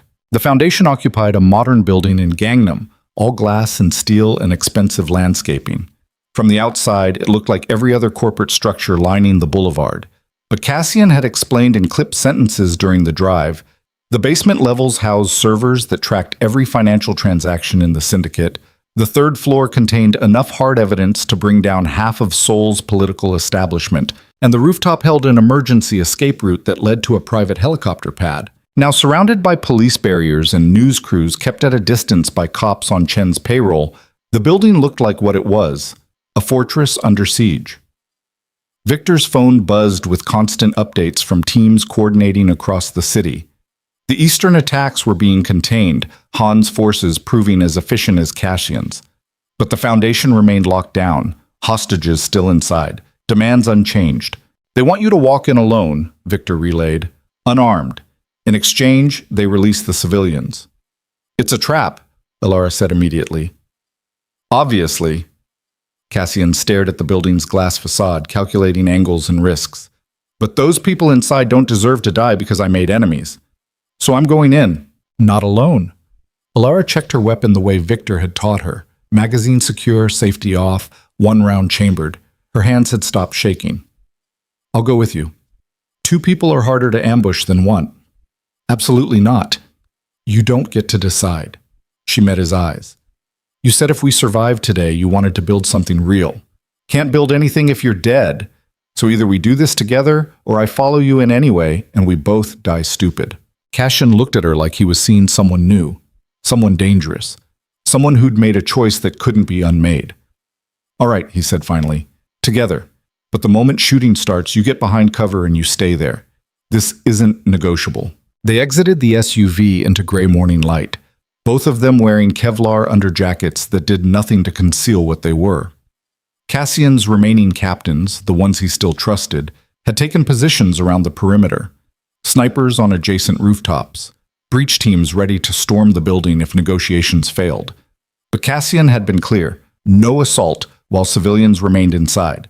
He'd burn his own empire before he let innocent people die in the crossfire. They walked toward the Foundation's main entrance, Elara's heart hammering so hard she thought it might crack her ribs. The glass doors stood open, an invitation that felt like a mouth waiting to close. Cassian paused at the threshold. Last chance to walk away, he said quietly. Already made my choice. They stepped inside together. The lobby was empty, silent except for the hum of ventilation systems. Expensive art on the walls, fresh flowers at the reception desk. Everything normal except for the complete absence of people. Then a voice crackled over the building's PA system, digitally distorted, gender indeterminate. Top floor, come alone, both of you, leave your weapons at the security desk. Cassian and Elara exchanged glances. They placed their guns on the polished counter, his Glock, and the weapon she'd barely learned to use. The elevator waited with doors already open. They stepped inside. The doors closed. The car began rising with mechanical smoothness, carrying them toward whatever waited on the top floor. When this is over, Cassian said as floor numbers climbed, remind me that I'm terrible at protecting the people I care about. When this is over, Elara replied, I'm going to tell you that caring about people isn't weakness. It's the only thing that makes any of this worth surviving. The elevator chimed. Top floor. The doors opened onto a conference room converted into a command center. Computers and monitors covered every surface. The hostages, 32 people in Foundation uniforms, sat zip-tied in rows against the far wall, terrified but alive. And in the center of it all, standing beside a window that overlooked Seoul's sprawling expanse, Minjun waited with a smile that looked like broken glass. Welcome, he said, his expensive suit perfect despite the chaos, his voice carrying none of the digital distortion from the PA system. I've been waiting for you to figure it out. Cassian went very still. You're Chen's partner. Partner? Minjun laughed. I'm the architect. Chen was just the accountant. Useful, competent, but ultimately disposable. The real question, Cassian, is how long did you think you could rule this organization through fear and discipline before someone smart enough built a better kingdom beneath your nose? Behind Minjun, armed men materialized from shadowed corners, 6 of them, weapons trained on Cassian and Elara with professional focus. The trap had closed, and outside, across Seoul, the remaining attacks intensified, drawing Cassian's forces away from the Foundation, isolating him exactly where Minjun wanted him. Here's how this ends, Minjun said, his smile widening. You're going to transfer control of the entire Moretti syndicate to me. Every account, every operation, every asset. And in exchange, I'll let these civilians live.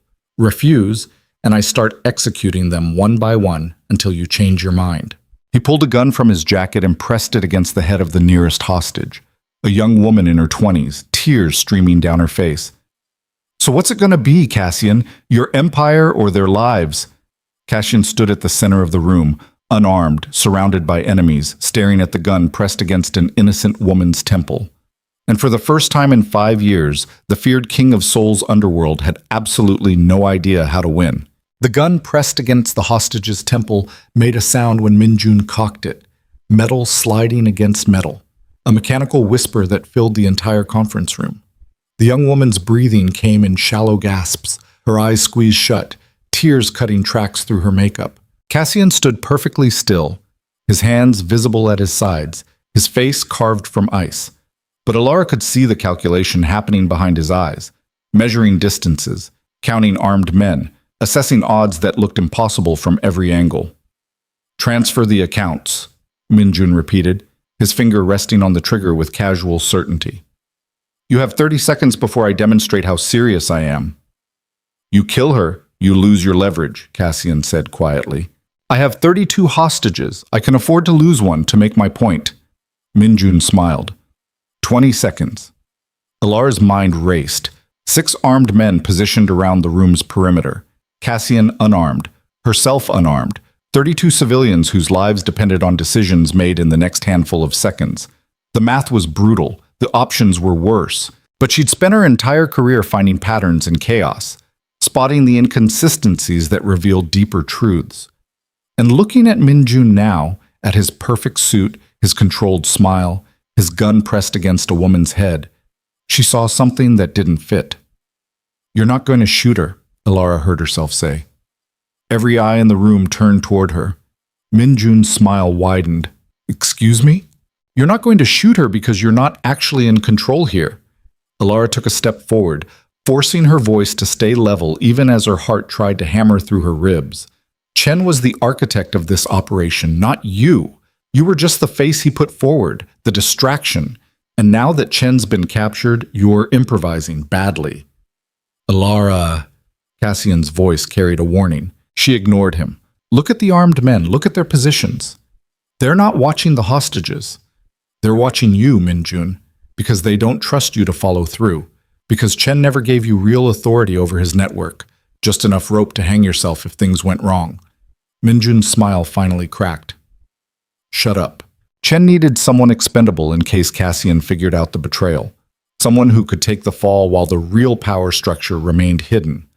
Alara took another step, her hands raised, non-threatening. "You're not the leader of Chen's network. You're the sacrificial piece he left behind to buy time for whoever's really in charge to escape." "I said shut up!" Minjun swung the gun away from the hostage and pointed it at Alara instead. The moment the weapon left the woman's temple, everything happened at once. Cassian moved, not toward Minjun, but toward the nearest armed guard, closing the distance in 2 strides. His hand locked around the man's wrist, twisting the gun away even as his other hand drove into the guard's throat. The guard dropped, choking. Gunfire erupted. Alara threw herself behind an overturned desk as bullets chewed through drywall and shattered computer monitors. The hostages screamed, dropping flat against the floor. Glass exploded from the windows overlooking Seoul, wind howling into the room. Cassian had the first guard's weapon now, firing with mechanical precision. 3 shots, 2 guards down. But the remaining 4 had cover positions, returning fire with professional discipline. Wood splintered, metal sparked. The air filled with cordite and chaos. Minjun was screaming orders that nobody followed, his authority evaporating exactly as Alara had predicted. He fired wildly in Cassian's direction, missing by feet, panic destroying whatever training he'd had. Then the room's far wall exploded inward. Not from gunfire, from a breaching charge that turned drywall into shrapnel and sent 2 of the remaining guards flying. Through the smoke and dust, Victor emerged with 4 heavily armed men, their weapons sweeping the room with lethal efficiency. The gunfight lasted another 7 seconds. When the shooting stopped, all 6 of Minjun's guards were down, dead or dying, blood pooling across expensive carpet. Minjun himself was on his knees, his gun kicked away, Victor's massive hand gripped around the back of his neck like he was holding a misbehaving child. Cassian stood in the center of the wreckage, breathing hard, blood running down his arm from a graze that had torn through his jacket. His eyes found Alara across the chaos. "Are you hurt?" She checked herself, hand shaking, ears ringing, but no new holes in her body. No, I'm okay. The hostages? Victor's team was already cutting zip ties, moving the terrified civilians toward the emergency stairs. All alive. Minor injuries from the breach, but nothing critical. Cassian turned to Min Jun, his expression flat and cold. Who's running Chen's network? Min Jun laughed, a broken, desperate sound. You think I'm going to tell you? You think I'm that stupid? I think you're going to tell me, or I'm going to let Victor demonstrate why people are more afraid of him than they are of me. Cassian nodded once. Victor's hand tightened. Min Jun gasped, his face going red. Wait, wait! The words came out strangled. I'll talk. Just let go. Victor released him fractionally. Min Jun sucked in air, coughing. There is no network, he finally gasped out. Not the way you think. Chen wasn't building an organization. He was building an exit strategy. The money he stole, the operations he established, it was all designed to fund his disappearance. He was planning to trigger a war between you and Han, watch you destroy each other, and then vanish with enough resources to start over somewhere new. Then why did you stay? Alara asked. If Chen's plan was to escape, why are you here? Min Jun's laugh turned bitter. Because he promised me the syndicate, said once Cassian was dead, I'd inherit everything. I was too stupid to realize he was lying, too desperate to see I was just another pawn. His eyes fixed on Cassian. You want to know the truth? Chen's already gone. He had an escape route planned from his holding cell. He's probably halfway to Singapore by now, leaving all of us to clean up his mess. Cassian's jaw tightened. He pulled out his phone, dialed Victor's second-in-command. Status on Chen's detention? The response came through tinny, but clear. He's gone, boss. Took out 2 guards with a weapon we didn't find in the search. Cell's empty. Blood trail leads to the underground garage. Cassian closed his eyes for exactly 2 seconds. When he opened them, the exhaustion was visible. Not physical, but the deeper kind that came from betrayal piled on top of violence, piled on top of years of carrying weight nobody should have to carry alone. Find him, Cassian said into the phone. I want every exit from Seoul monitored. Every airport, every port, every road leading out of the city. He doesn't leave Korea alive. He ended the call and looked at Min Jun. You just became the only source of information I have about Chen's plans, which means you're going to tell me everything. Where he'd run, who he'd contact, every contingency he mentioned. And you're going to do it right now. And if I don't? Cassian's expression didn't change.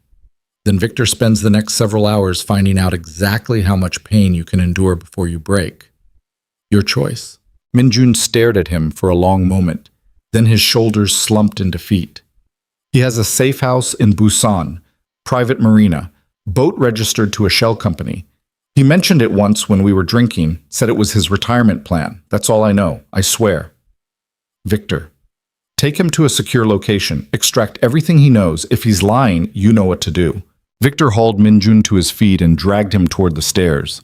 The younger man didn't resist, just let himself be led away like a prisoner going to execution, which he probably was. The hostages were gone now, evacuated down the emergency stairs by Victor's team. The conference room looked like a war zone. Bodies, blood, shattered glass, bullet holes carving patterns across walls. Outside the broken windows, Seoul continued existing, unaware of the violence that had just erupted 40 stories above its streets. Cassian walked to the window and stared out at the city, his shoulders rigid, his hand pressed against his wounded side. Blood seeped between his fingers. Alara moved to stand beside him. You're still bleeding. It's nothing. It's not nothing. She reached for him carefully, like approaching something wild. When he didn't pull away, she lifted his jacket to examine the wound. The bullet had carved a furrow along his ribs, deep enough to bleed heavily, but not deep enough to kill. You need stitches. I need Chen dead. Cassian's voice was flat. Everything else is secondary. Cassian. He killed good people. He betrayed an organization my father built over 30 years. He tried to start a war that would have consumed this entire city. His hands clenched into fists, and he did it all while standing beside me, pretending loyalty, pretending friendship. 12 years, Alara. 12 years I trusted him completely. I know. Do you? Do you understand what it means to have someone that close turn out to be poison? To realize that every conversation, every decision, Every moment of trust was contaminated by his ambition. He turned to face her, and the raw pain in his eyes was worse than any bullet wound. I've spent 5 years building walls to prevent exactly this. I learned not to trust, not to feel, not to let anyone close enough to hurt me, and Chen proved I was right all along. No. Alara met his gaze without flinching. Chen proved that trusting the wrong person is dangerous. But that doesn't mean trust itself is the problem. Then what is? Loneliness disguised as strength. Control disguised as protection. Fear disguised as discipline. She stepped closer, close enough to see the blood on his collar, the exhaustion carved into his face. You didn't fail because you trusted Chen. You failed because you trusted only Chen. You built your entire operation around 3 people and isolated yourself from everyone else. That's not strength. That's just a different kind of weakness. Cassian stared at her like she'd struck him. What do you want me to say? That I should have seen it coming? That I was wrong to try to protect myself? I want you to admit that the walls you built to keep people out also kept you trapped inside. Alara reached up slowly and touched his face. His jaw, rough with stubble, clenched tight with anger and pain. Chen didn't destroy you by being close. He destroyed you by being the only person you allowed close. That's the real mistake. And what's the solution? Open myself up to more betrayal? Trust everyone and hope for the best? No. Learn to tell the difference between people who earn trust and people who demand it. Her thumb traced his cheekbone, feeling the tension there. Chen demanded your loyalty through years of service, but he never actually showed you who he was beneath the performance. He was always playing a role. Like you? The question landed like a slap. Alara dropped her hand. Is that what you think? That I'm just another performance? I don't know what you are. Cassian's voice cracked slightly. I don't know if what I feel is real or just desperation wearing a different mask. I don't know if you're here because you want to be or because you're trapped in a situation you can't escape. And I don't know if I can survive finding out the answer. Then ask me. What? Ask me the question you're too afraid to ask. Alara held his gaze. Ask me if this is real. Ask me if I'm staying because of the contract or because of you. Ask me if the woman standing here covered in dust and blood and terror is the same woman who walked into your penthouse 2 months ago looking for an exit strategy. Cassian opened his mouth, closed it, tried again. Are you? No. The word came out firm, certain. That woman died somewhere between the casino and the kidnapping and watching you get shot today. The woman standing here now is someone different. Someone who realized that safety and survival aren't the same thing. Someone who chose to walk into a hostage situation beside you instead of running the other direction like any rational person would. Why? Because somewhere in the past 2 months, you stopped being a contract and started being the person I think about when I wake up. The person I'm terrified of losing. The person I'm willing to risk everything to protect, even though it makes no logical sense and violates every self-preservation instinct I have. She laughed. A broken, exhausted sound. You want to know if this is real? I don't even know anymore. But I know I'm here, and I'm not leaving, not until you tell me to. Cassian looked at her for a long moment, something shifting behind his eyes. Then he pulled her against his chest, not gently, not carefully, but with the desperate force of someone who'd thought he was going to die alone and just realized he didn't have to. Alara wrapped her arms around him and held on, feeling his heart hammering against her cheek. Feeling him shake with adrenaline and relief and fear that was finally allowed to surface. I can't promise you safety, Cassian said against her hair. I can't promise normal. I can't even promise tomorrow. I don't need promises. I just need honesty. Then honestly, his grip tightened. You terrify me more than Chen ever did, because losing you would hurt worse than any bullet. Alara pulled back enough to look at his face. Then don't lose me. I'll try. It wasn't poetry, it wasn't romantic. But standing in the wreckage of Chen's betrayal, covered in blood and dust and the evidence of how close they'd both come to dying, it was enough. Cassian's phone buzzed. He checked it, his expression hardening. They found Chen's boat. It's still docked in Busan. If we leave now, we can intercept him before he gets offshore. Then we leave now. Alara, I'm coming with you. She cut him off before he could argue. You just said you don't want to lose me. Best way to prevent that is keeping me where you can see me." Cassian looked like he wanted to protest. Instead, he just nodded. "Victor's coordinating transport. Helicopter to Busan, tactical team standing by. This ends tonight." They left the Foundation through the emergency stairs, descending 40 floors into underground parking where Victor waited with a convoy of armored vehicles. The streets outside were chaos. Police barriers, news crews, fire trucks responding to the other attacks across the city. But Cassian's people had everything coordinated, channels managed, evidence disappearing before investigators could ask questions that couldn't be answered. The helicopter ride to Busan took 90 minutes. Alara sat beside Cassian in the passenger bay, watching Seoul shrink behind them into a sprawl of lights and shadows. Below, the Han River snaked through the city like a dark vein. Somewhere down there, people were living normal lives, going to work, meeting friends, complaining about traffic and weather, and minor frustrations that must feel huge in their world, but looked impossibly small from this altitude. She wondered if she'd ever be able to return to that world, if after everything she'd seen and done and survived, normal would even feel real anymore. Cassian's hand found hers in the darkness, his fingers lacing through hers without comment. They sat like that for the rest of the flight, not speaking, just connected. Two people who'd walked through fire and somehow made it to the other side, still breathing. The marina in Busan was exactly what Alara expected. Upscale, private, the kind of place where people moored boats worth more than most houses. Victor had already established a perimeter, his team positioned to prevent anyone from leaving while looking like casual fishermen and maintenance workers to avoid drawing attention. Chen's boat was a 40-foot yacht docked at the far end of the marina, dark and apparently empty. But thermal imaging confirmed someone was below deck. "He's waiting," Victor rumbled, "probably armed, possibly rigged the boat with explosives in case we try to board." "Then we don't board." Cassian studied the yacht through binoculars, his expression unreadable. "We give him one chance to surrender. If he refuses, we sink it with him inside." "That's murder," Alara said quietly. "That's justice." Cassian lowered the binoculars and looked at her. "Chen killed 6 people in that warehouse fire. He orchestrated attacks that put dozens of civilians at risk. He betrayed everything my father built. If I let him escape, if I show mercy, every other captain in my organization will see weakness. And weakness in this world is fatal." "So you become exactly what he accused you of being? Cold, ruthless, willing to kill without hesitation?" "I already am those things." Cassian's voice was flat. "I've been those things for 5 years. The only difference is whether I pretend otherwise or accept the truth." Alara stared at him, seeing the man she'd married and the monster he'd become tangled together into something she couldn't separate. "If you do this, if you sink that boat with Chen inside, you're choosing to be the person who kills in cold blood, not in self-defense, not to protect someone, just to send a message." "Yes.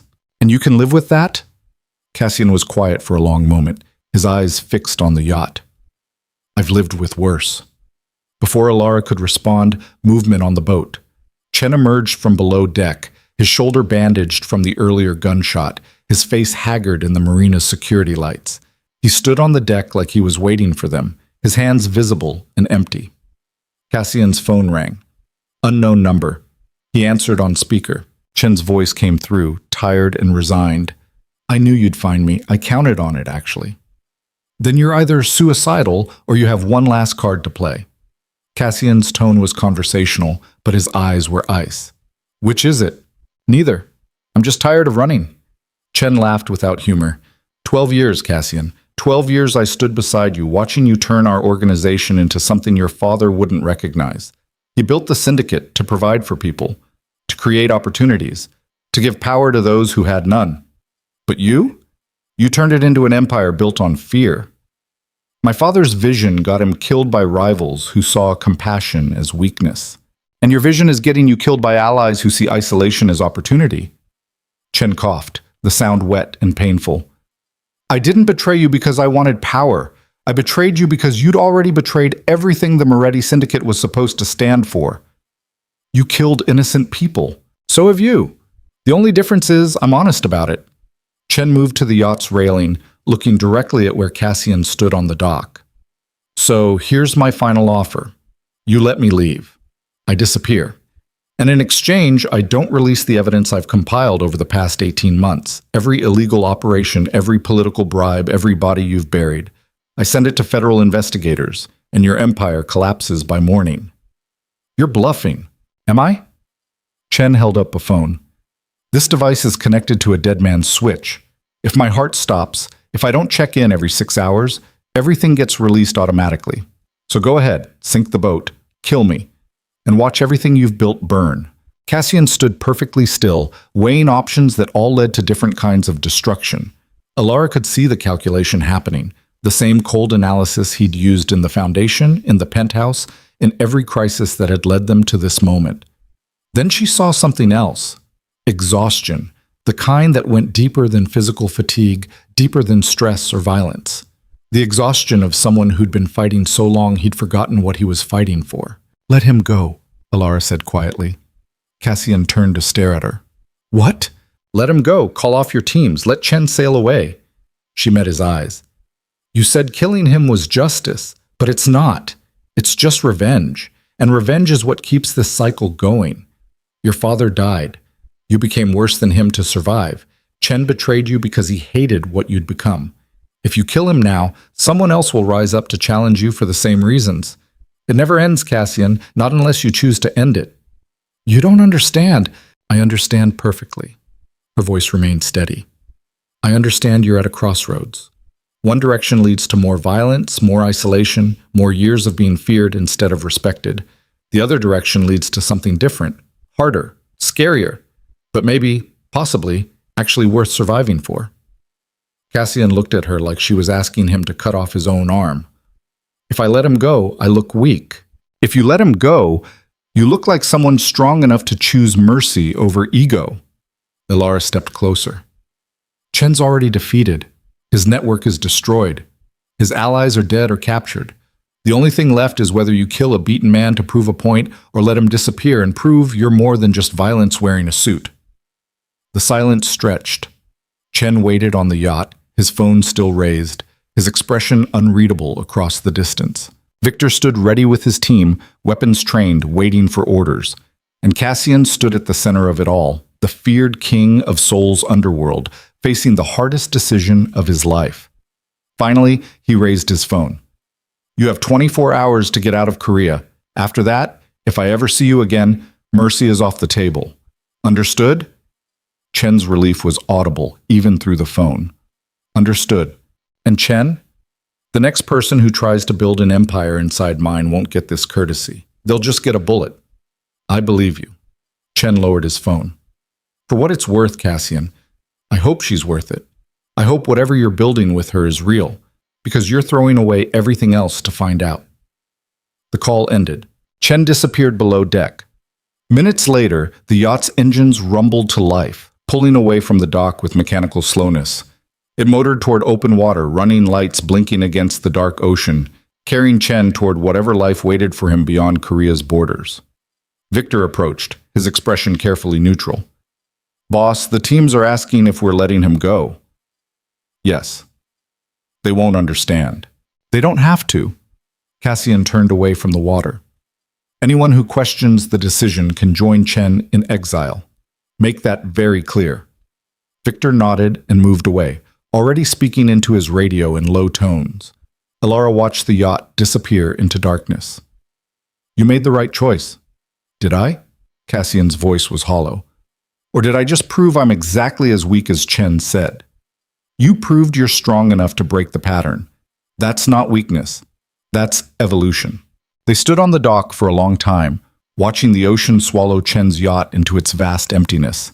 Behind them, Victor's teams packed up equipment and prepared for the flight back to Seoul. Above them, stars fought through light pollution to be visible. Finally, Cassian spoke. What happens now? You mean between us? I mean everything. The syndicate, the organization, you and me, all of it. He turned to face her. Chen was right about one thing. I'm throwing away everything I built to see if this is real. And I don't know what comes next. Alara took his hand, feeling calluses and old scars and fingers that had pulled triggers and signed contracts and done terrible things in the name of survival. What comes next is we go back to Seoul. We rebuild what Chen destroyed. We figure out which captains we can trust and which ones need to go. We create something better than what your father built or what you turned it into. Just like that? Just like that. Except this time, you don't do it alone. She squeezed his hand. You have me. You have Victor. You have people who are loyal not because they're afraid of you, but because they believe in what you could become. And what's that? Someone who chooses to be human instead of a monster. Someone who builds instead of destroys. Someone who proves that power doesn't have to mean isolation. Alara stepped closer. The marriage contract expires in 9 months, but I'm not staying because of the contract anymore. I'm staying because I want to see what we build together when we're not pretending, when we're not performing, when we're just two broken people trying to create something whole. Cassian pulled her against him, his arms wrapping around her with the desperate strength of someone who'd finally found something worth protecting. I don't know how to do this, how to be what you're asking. Neither do I. We'll figure it out together. They stood like that as dawn began breaking over Busan's harbor, turning the ocean from black to gray to something approaching blue. The helicopter waited. Seoul waited. An empire in pieces waited to be rebuilt or abandoned entirely. But for that moment, standing on a dock where they'd chosen mercy over revenge, Cassian Moretti and Alara Bennett were just two people holding on to each other against the weight of everything they'd survived. It wasn't the ending either of them had expected. It wasn't safe or certain or guaranteed, but it was real. And after everything they'd been through, real was enough. 3 months later, Seoul had forgotten about the attacks. News cycles moved on. Police investigations quietly closed. The city continued its perpetual motion, consuming, producing, living, while beneath its surface, things were changing. The Moretti Syndicate still existed, but it looked different now. Cassian had restructured the entire operation, cutting out the corruption that had allowed Chen to nearly destroy everything, promoting captains based on loyalty earned rather than fear maintained. Half the old guard had been removed.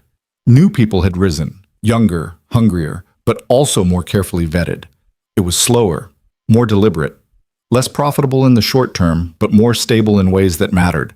Han Jae-sung had kept his word about the temporary alliance ending, but the open warfare that had defined Seoul's underworld for years had cooled into something approaching détente. Not peace, never peace, but a recognition that some conflicts cost more than they were worth. The penthouse felt different too. Alara walked through rooms that had once felt like a fortress, and now felt like something approaching a home.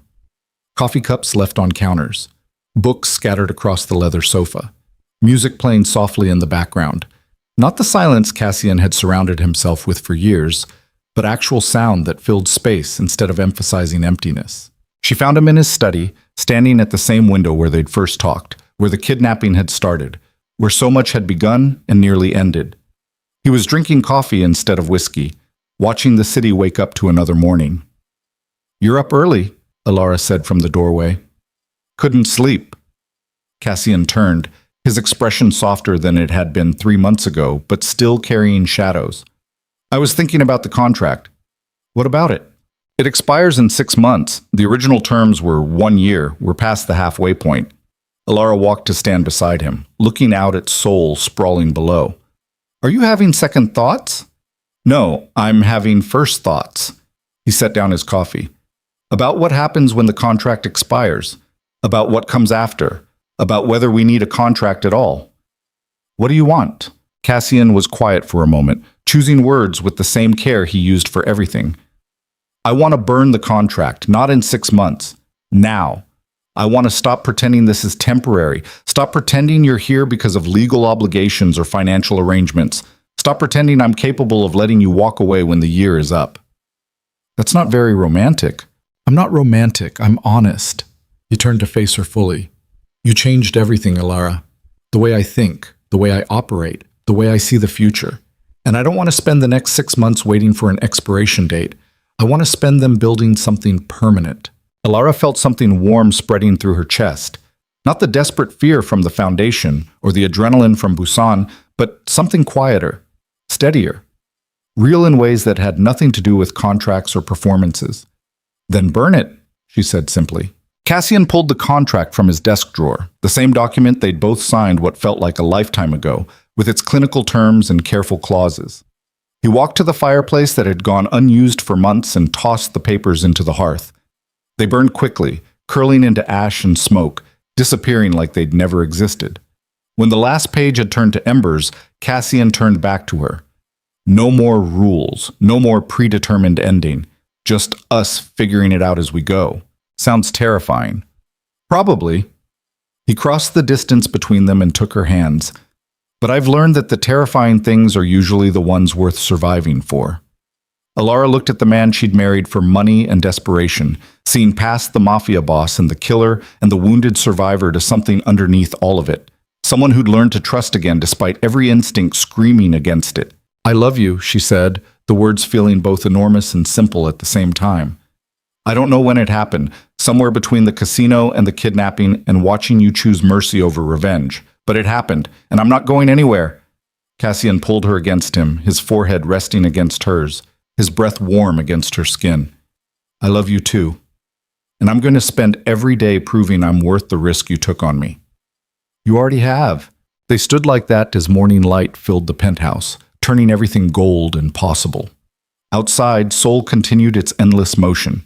But inside, in a fortress that had finally become a home, two people who'd found each other in the darkness were learning what it meant to build something in the light. The diamond ring on Alara's finger caught the sun, throwing rainbows across the walls. She'd once thought it felt like a shackle. Now it just felt like a promise freely given and accepted. Not perfect, not safe, not guaranteed, but real. And after everything they'd survived to get here, real was more than enough. It was everything. Done. The charitable foundation reopened 6 months after the attacks, redesigned and repurposed. Where it had once been a front for money laundering, it now actually did what its mission statement claimed, providing resources for people trying to escape cycles of poverty and violence. Cassian had restructured the entire operation, hiring legitimate staff, partnering with actual nonprofits, creating something that did good instead of just looking good. It was Alara's idea. Her management. She'd left financial analysis behind to build something that mattered, using the skills she'd developed over years of tracking money to instead direct it toward people who needed it most. The irony wasn't lost on either of them, that the woman brought into Cassian's life as a prop was now the architect of his redemption. On the foundation's grand reopening, Alara stood on a small stage in front of Seoul's press and political establishment, wearing a dress that cost more than her first car but felt earned in ways that had nothing to do with money. Cassian stood beside her, his hand resting lightly on her lower back, his presence solid and certain. 2 years ago, Alara began, her voice carrying across the crowd, I was unemployed, desperate, and willing to make decisions that should have destroyed me. I know what it's like to need an exit, to need hope, to need someone to believe you're worth investing in. This foundation exists to be that someone for people who have nowhere else to turn. She spoke about programs and funding and partnerships, but beneath the professional language was something personal, a story about second chances and people who'd made terrible choices discovering they could still build something worth surviving for. When she finished, the applause was polite but genuine. Politicians smiled for cameras. Business leaders nodded approval. And somewhere in the back of the room, Han Jae-sung stood with his arms crossed, his expression unreadable. After the speeches and the ribbon cutting and the endless networking, Han approached where Cassian and Alara stood near the refreshment table. Congratulations, Han said, his tone neutral. It's a good thing you're building here. Thank you. Cassian's voice carried carefully controlled civility. I appreciate you coming. I came because I wanted to see if you'd actually follow through. If the mercy you showed Chen was real or just another performance. Han's eyes moved between them. Looks like it was real. People change, Alara said. Sometimes for the better. Sometimes. Han's smile was slight but possibly genuine. Though in our world change is usually fatal, you're both fortunate that's not the case. We're both determined that it won't be, Cassian corrected. Han studied him for a moment. Seoul is better with you building instead of burning. Keep it that way, and maybe we can all survive this. He walked away before either of them could respond, disappearing into the crowd like smoke. Did that just happen? Alara asked quietly. Did Han Jae-sung just give us his approval? more like a warning disguised as a compliment. Cassian's hand tightened slightly on her back. But I'll take it. They stayed at the event until the last guest departed, then drove back to the penthouse in comfortable silence. The city passed by outside the car windows, lit up and alive, completely unaware of the violence and betrayal and redemption that had unfolded in its shadows. At home, Alara kicked off her expensive shoes and collapsed onto the sofa while Cassian loosened his tie and poured them both wine. He handed her a glass and sat beside her, pulling her feet into his lap with casual intimacy that still sometimes surprised them both. "You did well today," he said, his thumb tracing circles on her ankle. "We did well," Alara sipped her wine. "This only works because you let it, because you chose to build something legitimate instead of just maintaining the facade." "I chose it because you showed me it was possible." Cassian's expression turned serious. "I've been thinking about something. Dangerous habit." "I'm serious." He set down his wine. "I want to marry you again." Alara nearly choked on her drink. "We're already married. We're contractually married. We signed papers in a government office with witnesses who got paid to be there and an officiant who didn't care if we lived or died." Cassian shifted to face her fully. "I want to marry you again, properly, with people who actually matter to us, with vows we write ourselves, with a ceremony that means something beyond legal obligation." "Cassian, I know it's unconventional. I know we're already legally bound, but that wedding was for the syndicate. This one would be for us." His gray eyes held hers with uncomfortable intensity. "I want to stand in front of people and tell them I choose you, not because a contract says I should, not because it's strategic, because you're the person who taught me that surviving and living are different things, and I want to spend my life doing both with you." Alara felt tears burning behind her eyes, not from sadness, but from the overwhelming weight of being seen completely and still being chosen. "Yes? Yes? Yes, I'll marry you again. I'll marry you as many times as you want if it means you keep looking at me like I'm the reason you remember how to be human." Cassian pulled her into his arms, his kiss tasting like wine and promises, and the future they'd fought so hard to make possible. When they finally pulled apart, both breathless, Alara laughed against his shoulder. "We're probably the only couple in history to get married twice, first out of desperation and second out of love. We're probably the only couple in history who survived what we survived and came out the other side still wanting to be together." True. They sat like that for a long time, wrapped around each other on a sofa in a penthouse that had witnessed their beginning and now held their continuation. Outside, Seoul glittered and pulsed, a city of millions where two people had found each other in the darkness and chosen to build something in the light. The second wedding happened 3 months later in a private garden outside Seoul, small and intimate, with only the people who actually mattered in attendance. Victor stood as Cassian's best man, looking uncomfortable in formal wear but fiercely protective. A friend from Alara's old life, one of the few who'd stayed in touch during her unemployment, served as her maid of honor. The vows were simple, honest, nothing about obedience or traditional structures, just two people promising to keep choosing each other, to keep building together, to keep believing that love was possible even in a world built on violence. When Cassian slid a new ring onto Alara's finger, platinum like the first, but etched with words only they could read, his hands were steady. When Alara promised to stand beside him through whatever storms came next, her voice didn't waver. And when they kissed to seal promises that had nothing to do with contracts and everything to do with choice, the small group of witnesses applauded like they were watching something miraculous, which, in a way, they were. Two people who'd started as strangers bound by desperation had become partners bound by something stronger than fear or obligation or even love as most people understood it. They'd become survivors who'd learned to live. Years would pass. The syndicate would continue evolving, shedding violence where possible, maintaining it where necessary. Seoul's underworld would shift and adapt around them. Enemies would rise and fall. Alliances would form and fracture. But through it all, Cassian and Alara would remain. Not perfect, never safe, but always real. Always choosing each other, always proving that even in the darkest corners of the world, two people could find light if they were brave enough to look for it together. The rain fell over Seoul that night, washing the streets clean, turning the city into a river of reflected light. In a penthouse 40 stories above the chaos, two people stood at the window watching the storm, their hands intertwined, their futures uncertain, but theirs to build. No regrets? Cassian asked quietly. Alara leaned her head against his shoulder. Not a single one. Even though this started as the worst decision you ever made? Especially because it started as the worst decision I ever made. She smiled. Turns out the worst decisions sometimes lead to the best destinations. You just have to survive the journey long enough to find out. Cassian kissed the top of her head, his arms tightening around her. Then here's to surviving. Together. Together, Alara echoed.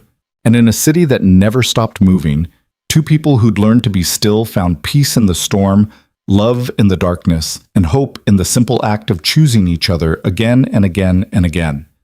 No contract could have guaranteed what they'd built. No amount of money could have purchased what they'd found.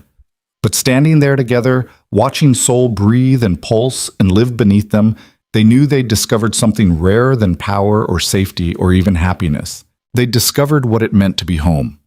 Not a place, a person, each other. And that was worth every risk, every scar, every moment of fear they'd endured to get here. It was worth everything.